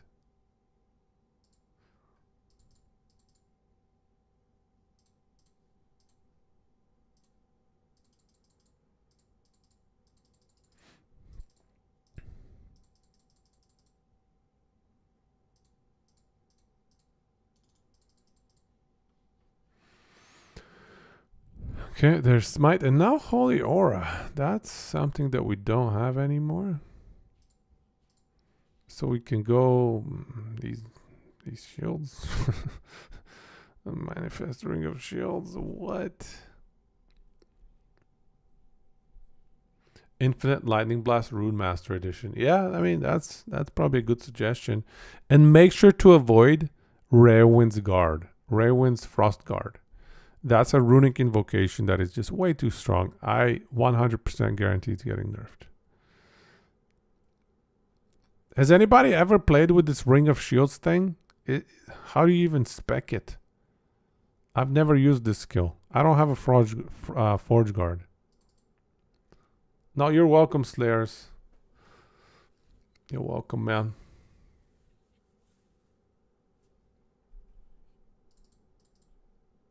Yeah, I don't even know, man. I'm just clicking buttons. Okay, I really don't care about this build. About this Forge Guard thing. It's not a thing. I don't even know why I'm even doing it here. Wait, we don't have a shield. What are we... what? Respec. Does it work without a shield? Oh, yeah, it does work. Okay, it still works. It still works. Okay.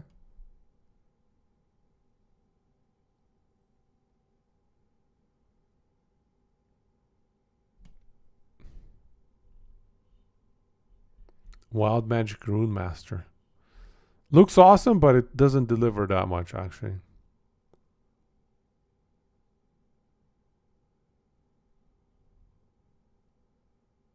What? Why is my Nightbot picking on Mad Pickle? What? Wow, my Nightbot is so mean, bro. How did it do that? I can't even undelete it. Let me see my settings on this Nightbot. Sorry, bro. This is the first time I activated it. Let me see what kind of spam protection. Excess emotes. Disable. Boom. Try again. I disabled the excess emotes filter thingy. Links? Excess symbols? Excess caps? Okay, guys, if you do too many caps, Nightbot's gonna smack you. It's gonna delete you. There we go. That worked. No more Nightbot hate. Hey, man, how you doing? You playing Last Epoch yet? You getting ready? Getting hyped?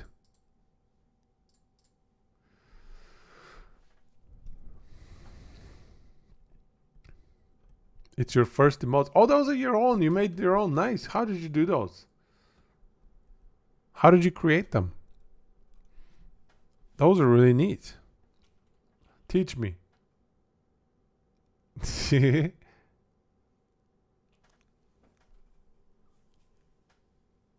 Oh, you got an art. Nice, man. Well done.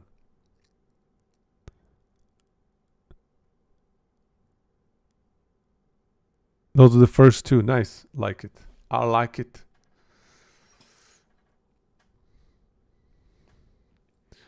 Matt Pico. Oh, nice. A good intro is always good. I created my intro.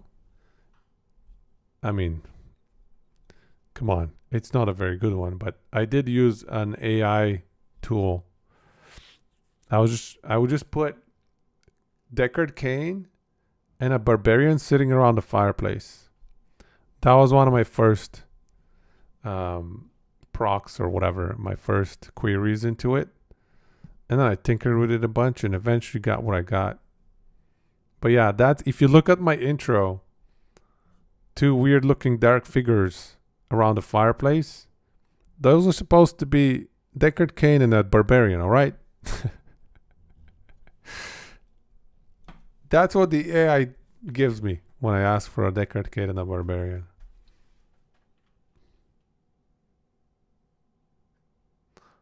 I always do my intro during the ad. So when you join the stream, the first thing you hear is, so that's, yeah, that's fair enough. I mean the intro on my YouTube videos. That's the one. I don't, do I even know any of the Last Epoch characters? No. I'm not invested in the last, I'm not invested in any ARPG storyline other than Diablo. I don't know why. I'm invested in like grinding and min-maxing and optimizing and like build planning, but I just can't get invested into these storylines. Also, they're less recognizable. Everybody recognizes, Deckard Cain, but let's be real here. Nobody knows what's going on in my intro anyways. So even if I'm typing Deckard Cain and the Barbarian when the LE story is finished, yeah. Also, do you think the AI is going to know? The AI is not going to know these LE story characters. No, I mean, you probably know more than I do. Here's a question for you, Matt Pico. When I say Forge Guard, what are the first things that come to mind? What do you think when you think of a Forge Guard?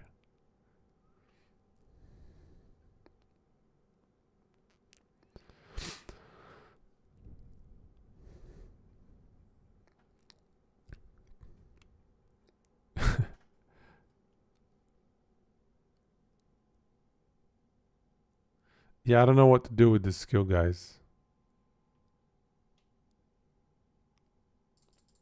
Yeah, whatever. Sure. Bleed? Oh, you like Forge Guard, Forge Strike Bleed, hey?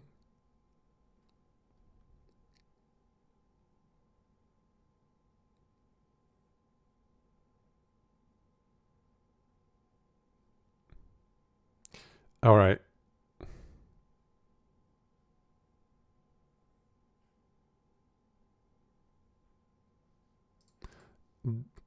Do shields count as allies that shield throw bounces to? They probably do. Let's get out of them. No shields. Forget this. I don't even know. We're just going to leave the build with the 4 skills. 4 skill build. It's just that strong that you do not need a 5th skill, guys. Ugh. Do we just go lunge and, I don't know, proc smite or something? I don't even know, man.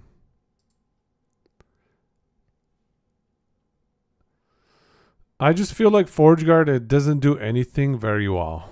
That is my problem. I feel like Forge Guard is just awful. Just awful. Period.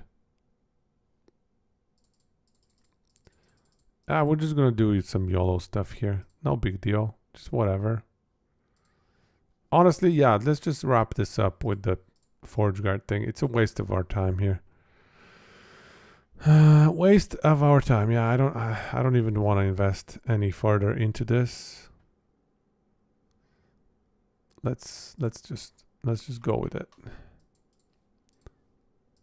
I'm regretting putting Forge Guard here, guys.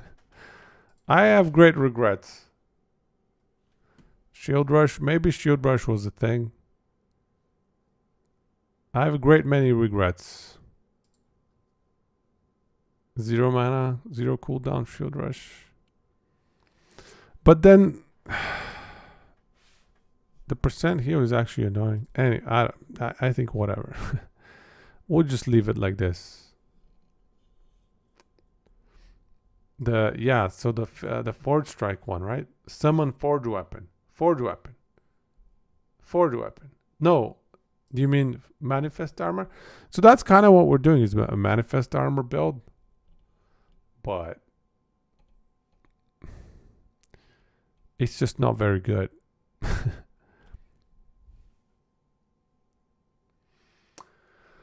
Regrettably, it is just not very good.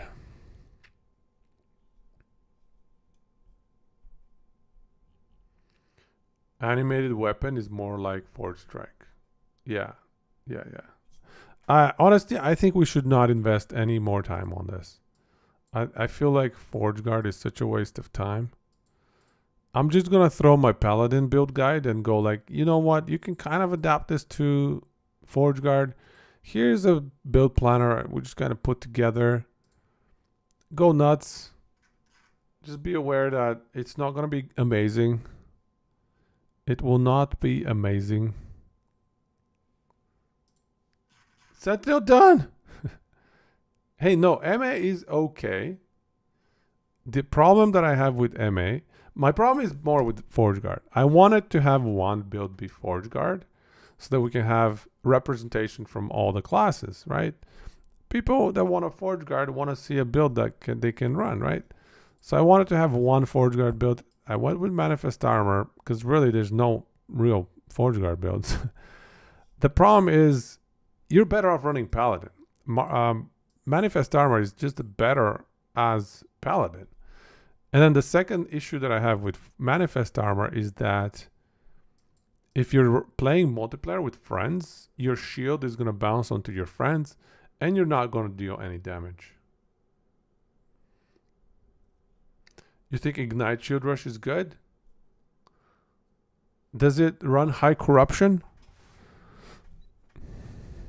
So yeah, Manifest Armor is pretty damn good, except in multiplayer it just totally bricks. You can't run it in multiplayer. The shields bounce to your allies, so you deal 0 damage.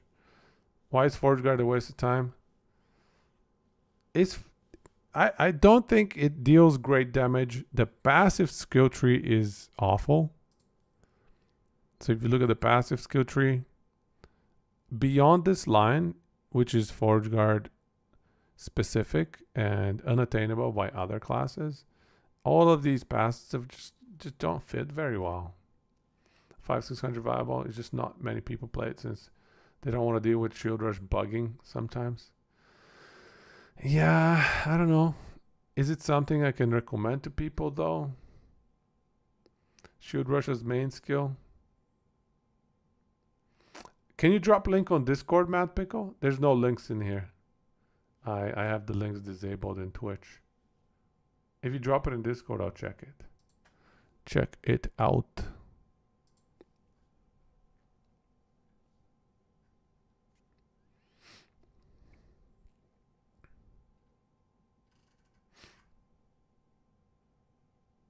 There we go. Niche.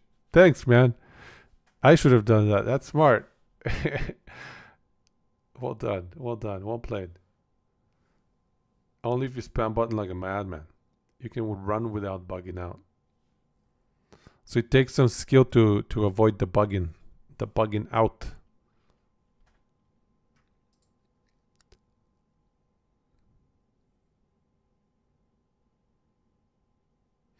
You know the PC? Yeah, it's just too annoying to enable all the links and stuff. I have never enabled it. Let me see. Right click. I don't think it's easy, man. Is it easy?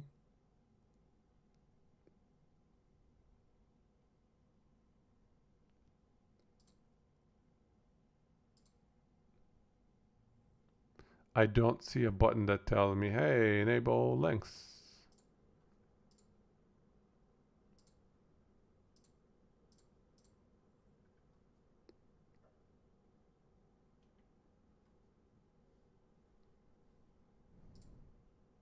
Can I do it locally just for you? Firebot, Nightbot. I just started with the bots, bro. I don't even know the difference. I have links blocked both on Twitch and by the Nightbot. So links are giga blocked, bro. Links are like, yeah, it's a pain in the butt.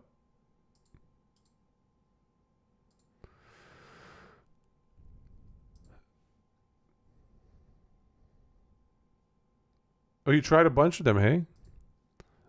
Yeah, this is the first one I'm trying. I'm slow on the bot game. Should have tried it a long time ago. Should have tried it a while ago.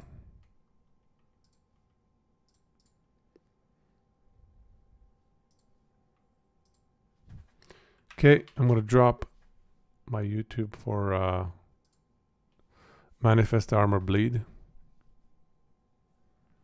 A streamer made the bot so it's very simple and easy. Nice. I'll have to check out the Firebot. But now I feel like I'm committed with the Nightbot too. Anyways. Okay, I don't know. I think I'm okay to go with this for Forge Guard. And honestly, I honestly feel like we should just, if you want to play Forge Guard, just wait until they buff it a bunch. It's just not in a good place. I do think Forge Guard needs a lot of buffs. The Forge Guard skills, but also the Forge Guard passives. Everything. I think everything needs buffs. Hell, I even think Manifest Armor needs a buff because they need to make this Manifest Inspiration not bounce, disable rather the bouncing to allies. It's just unbelievable that it doesn't, right? Like, Manifest Armor cast sweeping melee attack when hit. Well, naturally you would think that you would only want to be hitting the Manifest Armor. So it should have a word or a sentence that says, shield throw can no longer bounce to allies other than Manifest Armor. That needs to be added. It's a must-have. Otherwise, the build is unplayable in multiplayer. And that's a problem. You want to promote your builds and you promote your game itself to be multiplayer viable. Anyways. Let's wrap it up. Let me just store this somewhere.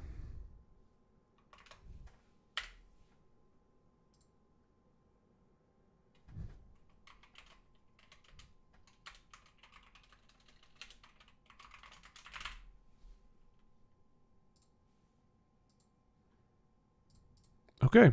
Close, close, close. Bam, done. So what do we do next? What is the next one least likely to get nerfed? Maybe Lich and Necro? Check link Discord. Okay.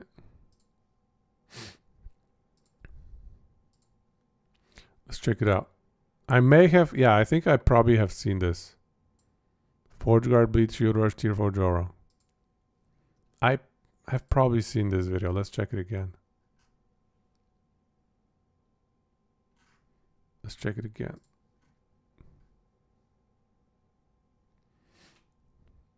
Oh my god. It's a lot of bouncing. Bleed stacks 300. Not bad. Not bad. Oh, he's popping with. Okay, he has the pop. Yeah. Okay, I see what he's doing. The pop, it's kind of cheesy.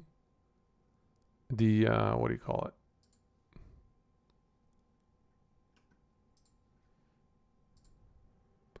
The Abysso Echoes pop. Where is it? This one? Yeah, this Sanguine Eruption. It's a bit cheesy. Like, Abysso Echoes doesn't really serve any other purpose, so it's mostly just boss popping. So you don't really want to be running it outside of boss scenarios. Is there a better skill to slot instead? Maybe not. Maybe you don't even need any others. See, this is the sad thing here, though. Notice that it's a Forge Guard that doesn't use any of its Forge Guard skills. None of these 5 skills are utilized. It's using 2 Void Knight skills, however. Man. Oh, we even have Void Cleave.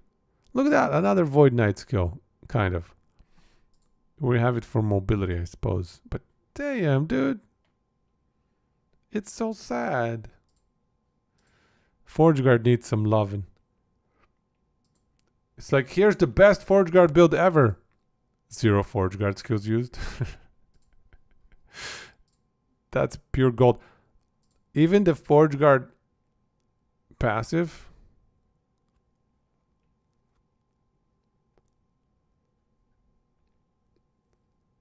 What are we running? Oh, we're running an axe, so we got a bunch of bleed in here. Yeah, okay. Yeah, okay. I mean, this is nice. This is 200% bleed is very nice. And another 140 here. 340 bleed between these two. That's legit. Strength and percent health. This is a good passive as well if strength actually benefits your build. So some of these passives are all right, but very conditional on what you're running. So overall, these passives actually line up with this build pretty well. I don't know what this axe thrower is, though. This is good. Paladin. Fizz pen. Okay. Yeah.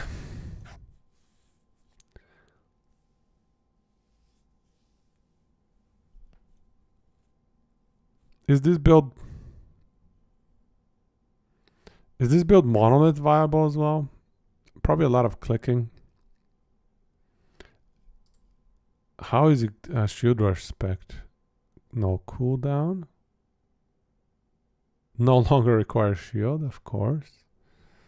More damage. Final hit damage. Why are we speccing into hit damage? This shouldn't benefit.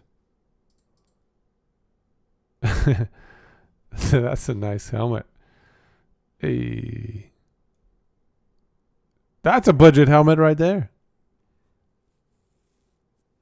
Okay, I get the sense. I get the overall idea for the build. It's interesting. It's just I honestly don't love the playstyle.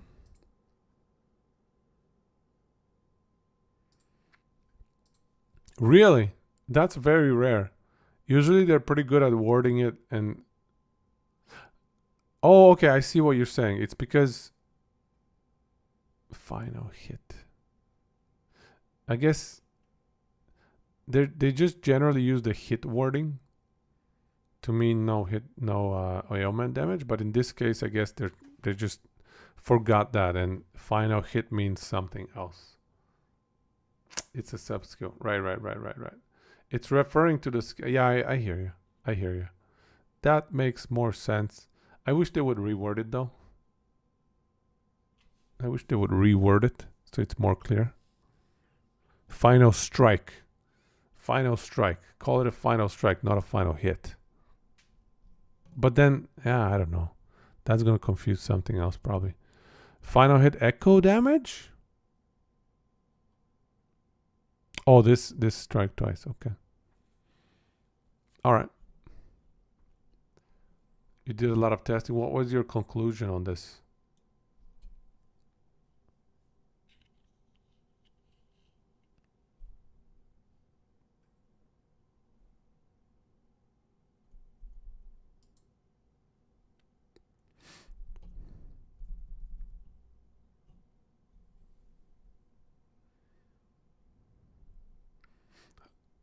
You have to go find the results. Easy to get confused. Fair enough. Is this build viable at like high corruption? How tanky is it? No shield, but I mean that can be okay. What are these? Bleed duration, fizzle, damage dot. These are alright, yeah. Okay. I mean it's an interesting build, it's just I'm too committed already. I like seeing it though. Thanks for sharing it. I appreciate it. What should we do next? Nothing without block is viable. High corruption on Sentinel. Yeah, that's a fair statement. I hear that. Sentinel does not have very many damage reduction options. I was listing a lot of the damage reductions. And Sorcerer surprisingly has a lot. Sentinel surprisingly doesn't have any. Critical Rush and Obliterating Rush do not apply to echoes from Echoes of the Charge. Splintering Impact does apply to echoes from Echoes of the Charge, presumably, so do all other more modifiers in the tree. I have a bug mod picker, but it's a druid bug. No, this one. Lightning bug. Primalist, druid, lightning bug. So we have that one listed. And it will be one that we will highlight. I just don't want to do Primalist yet because I do feel like it's going to get nerfed. So I don't want to be building or making a YouTube video that ends up being obsolete within like a week or 2 weeks. I think Necro and Lich are in a fairly good shape. I do feel like they won't get nerfed as much. So I could do a video about them, and I do feel like they'll be okay. The Flame Wraith? Reaper one. You mean the Lich one? Oh, you mean the melee one?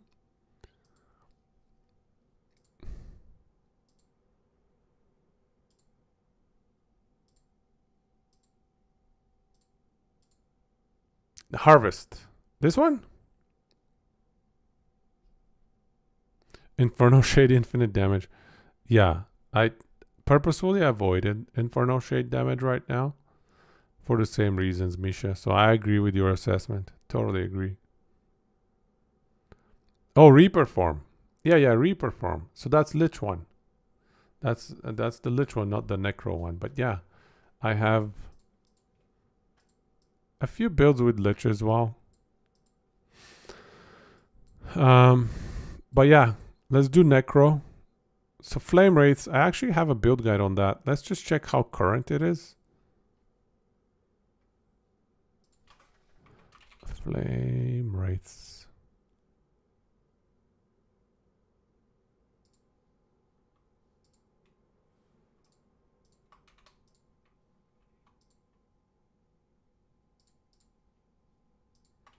Here it is. Look at the damage on these things. They just wreck. Look at poor Jorah. Zap, zap, zap, zap, zap. Not quite before the first explosion, but very close. Very close. 10 seconds.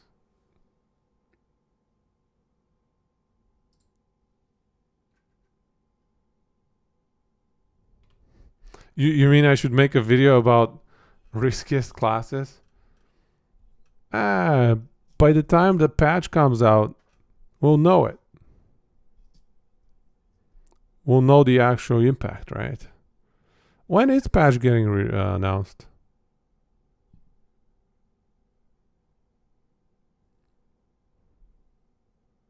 Oh, I think I'm going to do 5 videos, honestly. I think I'm going to do 5 separate videos.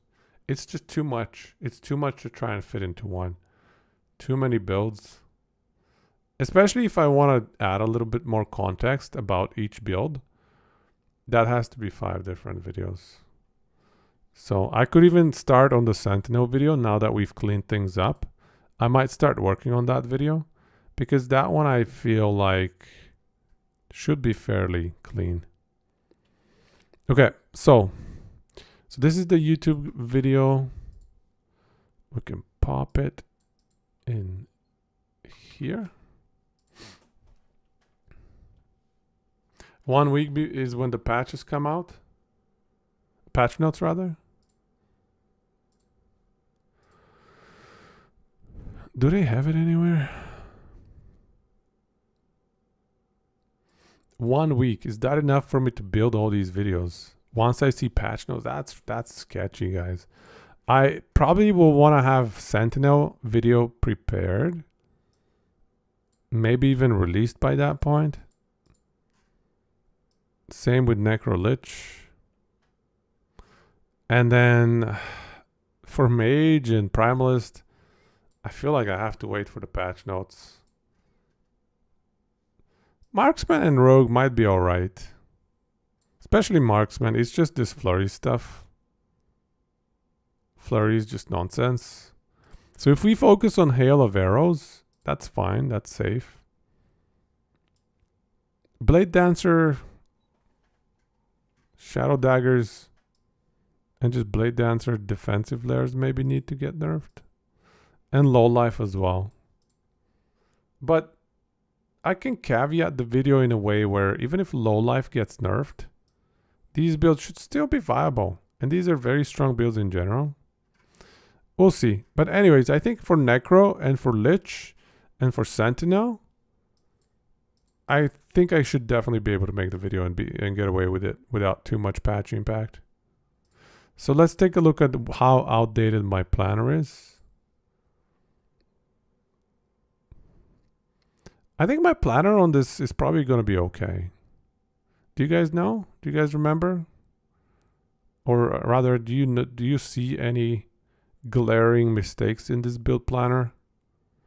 I have a tier 7 strength mostly just for armor, it looks like. Very brave.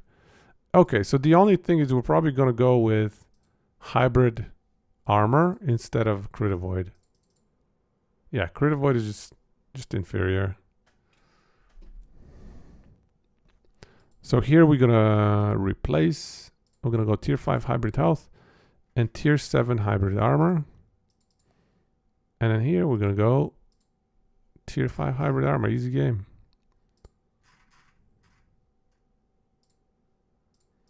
See? Crit mitigated. Easy. So now we can go all res here. And we can probably move around some res.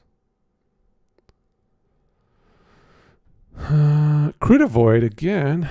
Get rid of that. Get rid of it. Put maybe fizz res.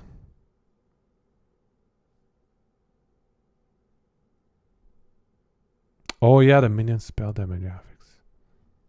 Yeah, that's gonna go into the weapon. That's a good point. That's a great point. Minion spell damage, and there's minion pen as well. Minion, I guess it's gonna be fire pen in this case. I'm pretty sure they should have it because they had a bunch of other minion pen stuff. So we shall see where that slots. This might be better off just tier 7 minion damage though. Tier 5 strength. Okay, so we have the crit avoidance here.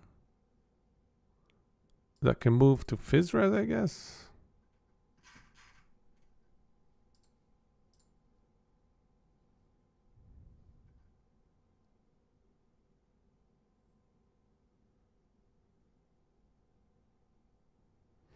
So tier 7 hybrid armor, tier 5 hybrid armor. That brings you up to like 90% armor, or sorry, crit mitigation, 2 idols, health mark for death, good, hybrid health, hybrid health.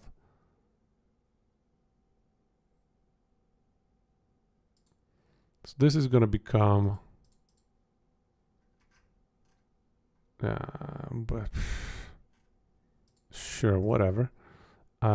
And then necrotic, is that what we're missing? No, void. Void. This, same thing. Dodge rating, void. Okay, so void res is maxed. All the res are maxed.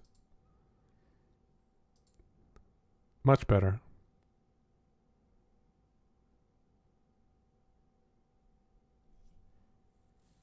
Wow, I even have vitality. Is this my build guide? Is this my build planner? What is this vitality? Vitality is not as good nowadays. It only gives 6 HP per point. So here we're definitely going to drop vitality and switch it for health suffix. Maybe even percent health. 45. 44.5. Okay, so percent health it is.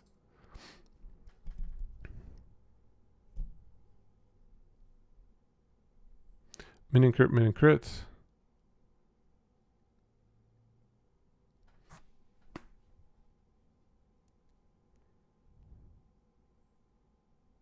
Okay. I think this is probably good enough for updates on this one. Oh, I have a minion health in the Heart of Eukeros. I don't think I'll ever put minion health in my Heart of Eukeros, but that's okay. It's just a guidance thing. You know what? Let's just delete it. Honestly, we can even put it here, minion health, instead of strength. What does strength do for them? Nothing. Nothing. So let's go minion health.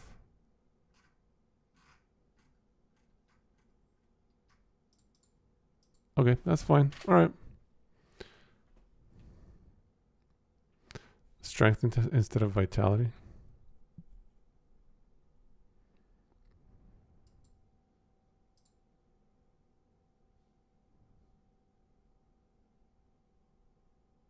A little bit of armor. What do we gain from strength, though? A little bit of armor. I guess it's okay. Is it better than vitality? 57% DR versus 54. That's pretty good. Yeah, I think strength is better here. Yeah, I do think strength is better here. That is pretty much, let's say, 6% damage reduction. And we're definitely... How much HP do we get? Wow. How do we get that much HP?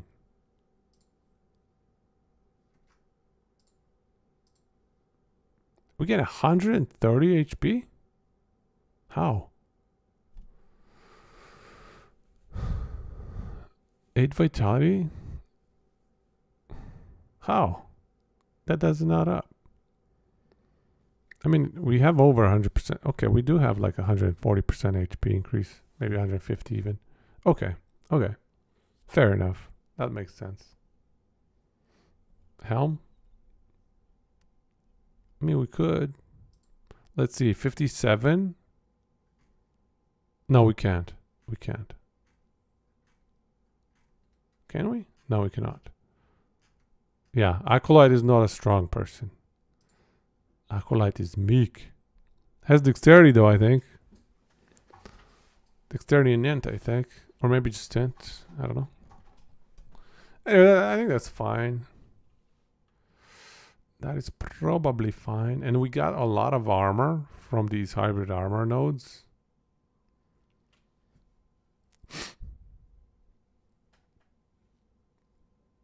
So I think we're good. I think we're going to save this. Mana is good. Health good. Armor good.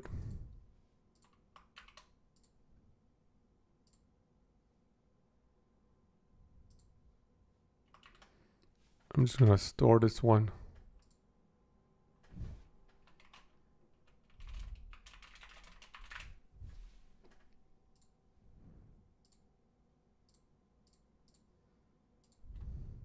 Flame Wraith, Necro right here. Pop it.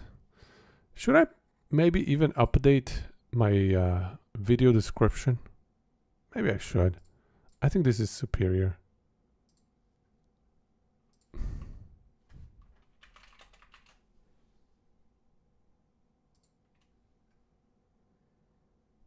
Build planner.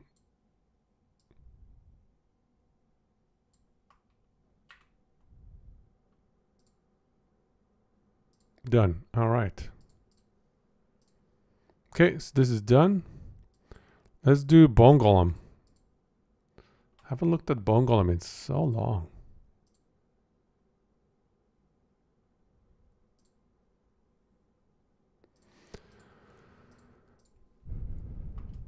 Actually, let's keep this in case we need it for one of these other builds. Okay, Bone Golem. Where is Bone Golem? One of my favorite builds, guys. I love Bone Golem. So much fun. So I'm very surprised that a lot of people actually get annoyed by the Bone Golem mechanics and stuff. I kind of like it. Not gonna lie. Okay, here's the YouTube vid.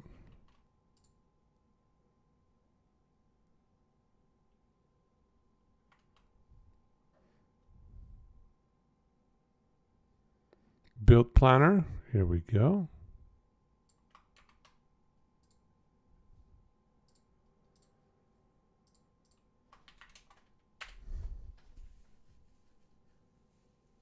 Okay, so first things first, we probably want to switch to hybrid health. Sorry, hybrid armor. We don't like crit avoidance anymore. So, hybrid armor it is. We go hybrid health here.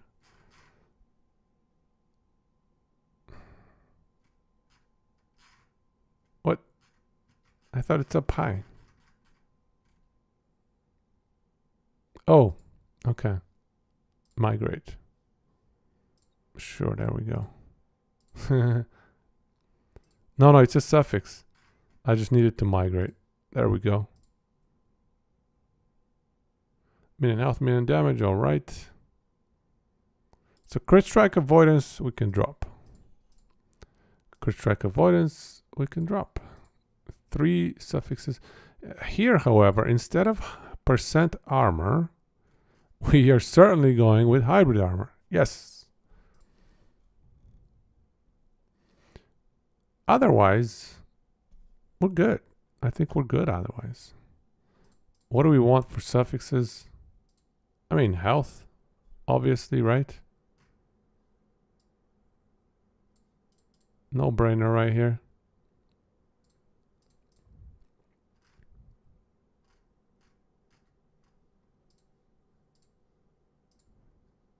You know what? I didn't check the passives on the Flame Wraith one.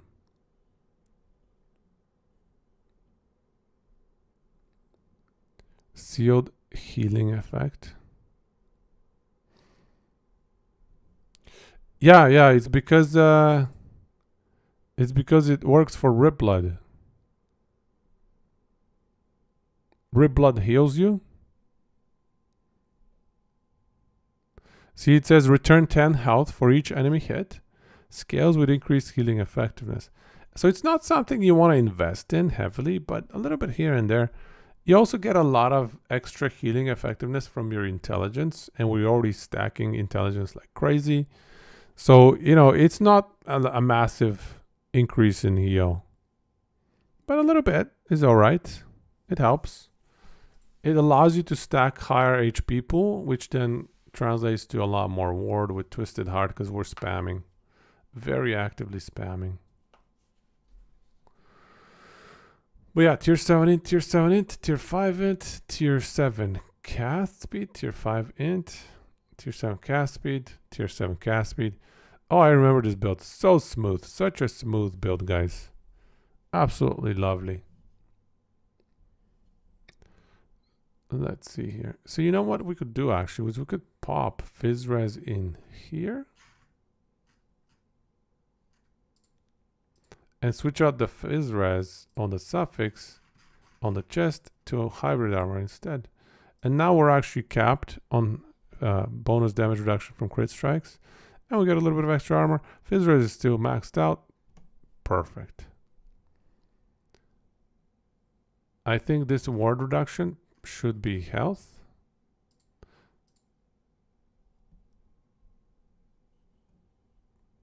The only issue with running too much health is can you actually sustain it?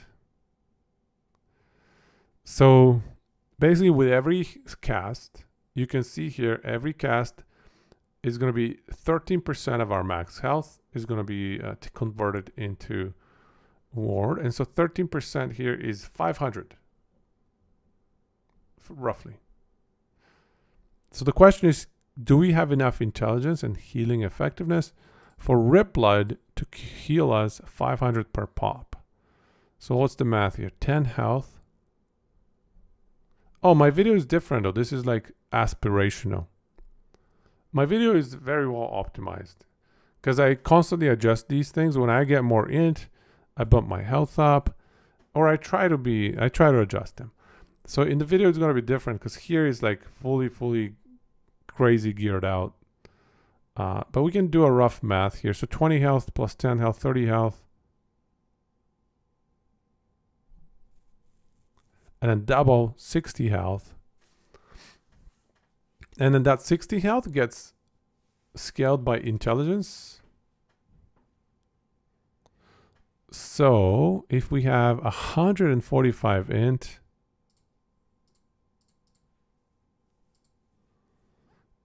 oh my god, that's like 750%. Wow. Okay, let's call it 700%. So that's 8x.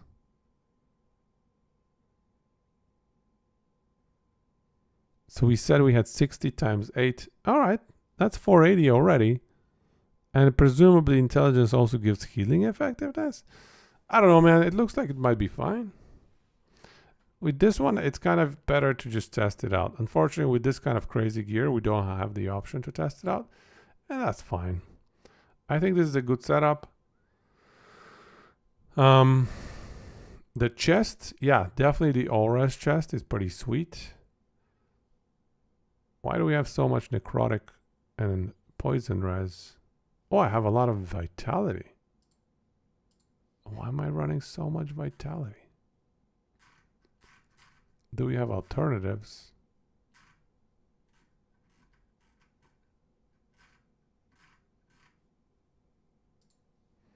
No, that's fine. I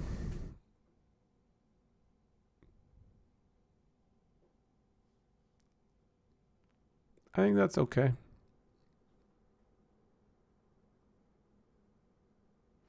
I have seen 2 LP death rattles actually, so maybe it's even feasible to bump that to 2 LP, but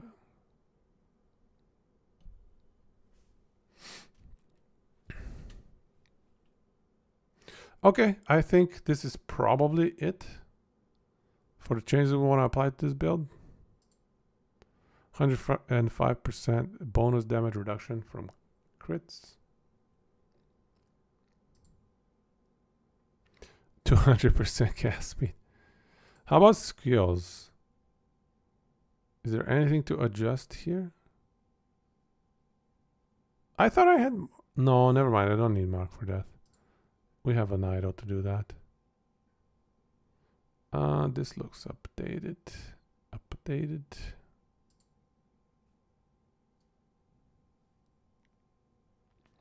Okay.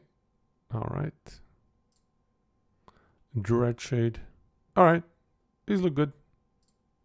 Passives? They didn't get reset. Good. Yeah, Necro passives are just too crazy good. Honestly. Necro passives are on the excellent side. Really good synergy with minions. Okay, so I think this is it. We go and save the link.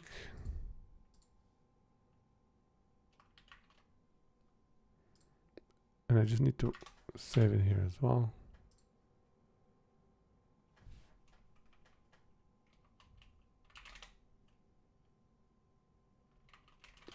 Bone Golem Necro. And I'm actually going to update the build guide as well to have this aspirational loot filter, or sorry, itemization. Let's drop it. Excellent. All right, updated. All right, okay. Now we have the hard one left. Lich. Lich Rip Blood. And honestly, yeah, we would have to rely on somebody else's stuff. Yes, it would. Good point. Let's copy pasta this. And it's going to be Minion Fizz Pen rather than Minion Fire Pen. But yeah, this is definitely a spell damage build.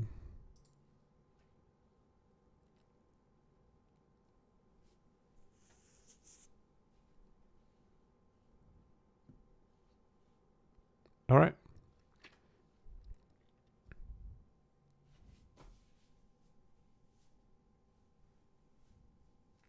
I think this is solid.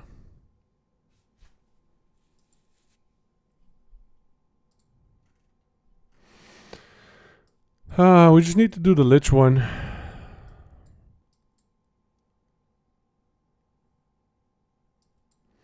And I don't really have much to go off of here. Let me see if we stored anything here. I have a bunch of windows saved.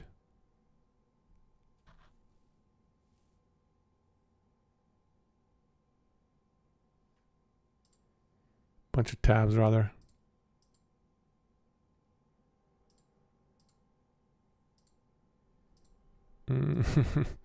Not looking good.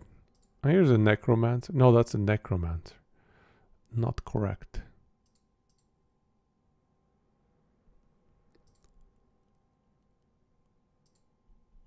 Yeah, I've saved a lot of Rune Master stuff. Okay. So Red Blood. I think I saw Mao Mao maybe run it, but that was too early. The build planner he had was not the right one.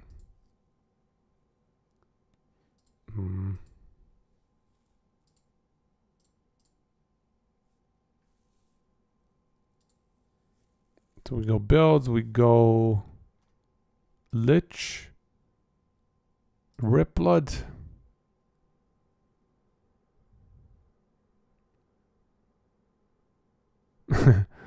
Zombie Nuclear Lich, one shot any boss. Too many bugs in there, man. Mao Mao Gaming C, March 15th. And he's using marinas. We definitely want a Lado build here. Lado is 100% optimal here. Because Rip Blood. Let's go to build planner right here. So Rip Blood.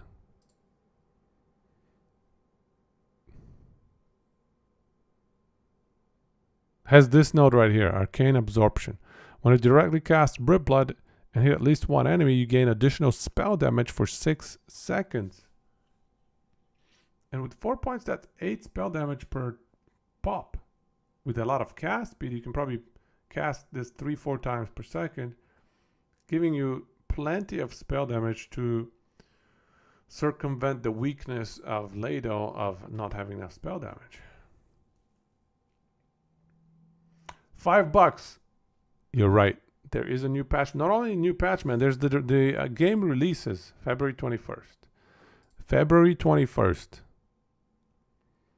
So less than a month to go. Full release is going to be out. There's definitely a ton of hype. The game deserves the hype too. ESG have done a fabulous job. And, oops. Why does it say connecting to chat? Okay, there we go. It's back. But anyway, ESG have done a great job of listening to the community, making adjustments. At some point, they were like, nah, we're not doing trade. Trade is not happening, guys. And there was a huge uproar. And then they pivoted like within a month. They're like, all right, guys, we have a new plan.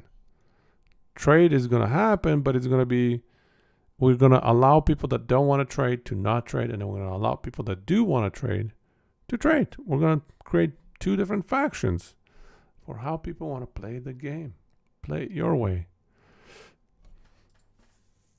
I thought that was genius. So anyway, lots of respect for ESG for everything they're doing here. And I hope launch is going to be good. Right? Exactly, man. Great devs. I have to say, I've played a lot of games over the years, right? And some devs will be like, oh, you don't know what you want. We know what you really want. We know the players better than the players know themselves because we're awesome devs. But then you have devs that actually listen, and it's very refreshing. It's very nice. Let's hope they continue on this path. So let's see. Okay, yeah, so I think this is what we're going to do next, but I'm getting a little tired here, so we might have to do this Lich thing another time. Also, yes, please, buff Ballistas. I played Ballista. I tried to make it work. It used to be phenomenal. Ballista used to be such a cool and probably overpowered build for Rogue, but nowadays it's just not good. I've tried to make it work myself. You can get like screen-wide explosions if you stack dexterity. Here, I'll show you.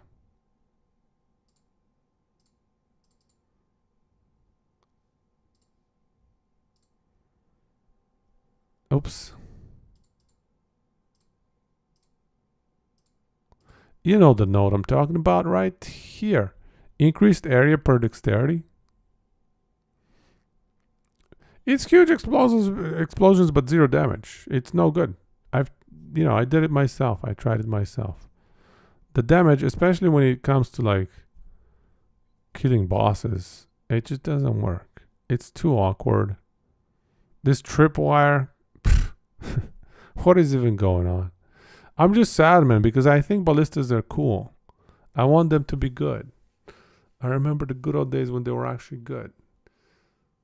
200 corruption is not like every build should be able to run 200. Pretty much, I want this game set up in a way where every single skill, if optimized at least a tiny little bit, not even like 2 weeks of item farming, just a tiny little bit, just 1 day of play, every build should be able to do like 150, 200 corruption. Every skill, every damage skill at least. Acid Flask, I'm, looking at you. Acid Flask, one of the trashiest skill in the game as well. But yeah, a bunch of these skills just need a little bit of love, a little bit of buffs. Hopefully not in the form of items. I would just want the skills to at least do a little bit more damage and then maybe add an item that empowers it even further. But the skills are so crappy that you would need to add one of those Blizzard Diablo 3 tier items. Oh, here you go. 5,000% damage. Congratulations. Your skill is now useful.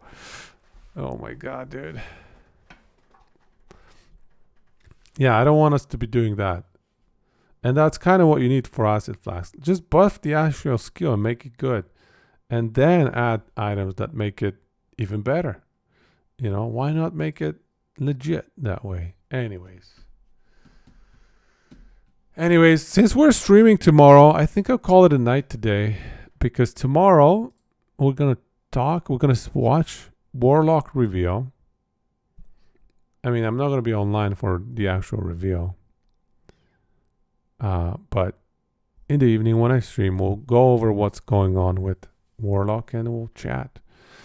Zero, you're saying would be great if Flask could at least shotgun. I agree with you. I agree with you wholeheartedly. You know, we're adding all these acid flasks, toxic, salvo. For what? But what? For plus 5 mana cost? No thanks. Fan mode? So frustrating. It would be great, yeah, if you could be rewarded for stacking AoE. Because AoE is a pretty crappy stat in last Epoch. So if you can stack enough AoE to make your flasks overlap, yeah, we should get rewarded for being able to itemize like that. You know what I mean? Niche and difficult itemization should be rewarded. That's how I feel like. And I think they've done a little bit of that, but I almost feel like it's maybe a little bit too crazy with the with that Rune Master chest piece. Fundamental criterion. Like fundamental criterion, the itemization required around it is pretty extreme. Also, Railwind's staff. Oh my god, dude. That requires like an entire season of farming just to make it work. The person that was a community testing tester broke their NDA and said Warlock was going to be lots of DOTs. Should be fun times. Interesting. Lots of DOTs. That sounds like non-ailments DOTs, though. Interesting. That should be fun indeed. I'm excited. I like DOTs. I've actually surprisingly made a bunch of DOT builds in this game. I never thought I was a DOT guy, but, you know, I have the good old static orb static ground. That was a DOT. The Rune Master Ignite Glyph of Dominion is a DOT.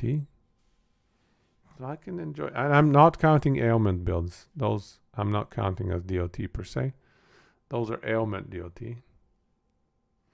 Oh yeah, it's going to be fun, man. I'm excited. I'm very excited. It's going to be good. It's going to be good. All right. But anyways, let's see. Who do we raid now, guys? We need a raid target.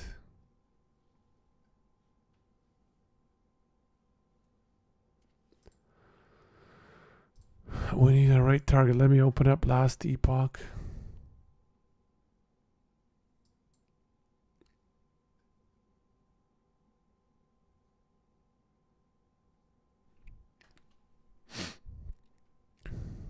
Oh, look, some people are still playing Diablo 4. Haha.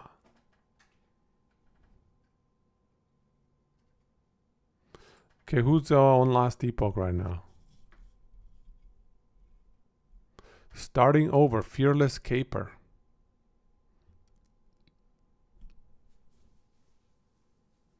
All right, let's give him a raid. Fearless Caper. Looks like a brand new character, guys.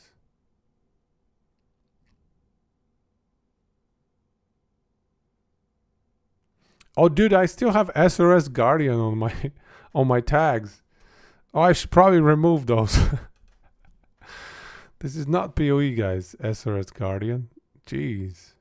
What a noob cake.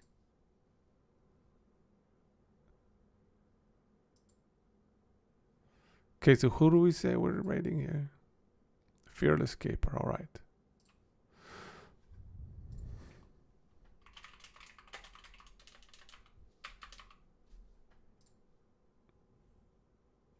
All right.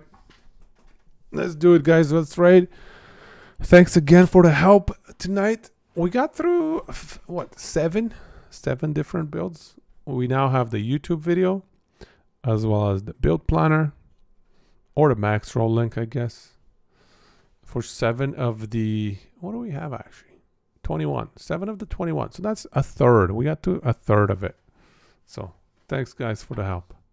I think we made a bunch of big improvements on many of them. So anyways, take it easy, everybody. Let's raid, and I'll see you tomorrow after Warlock announcement.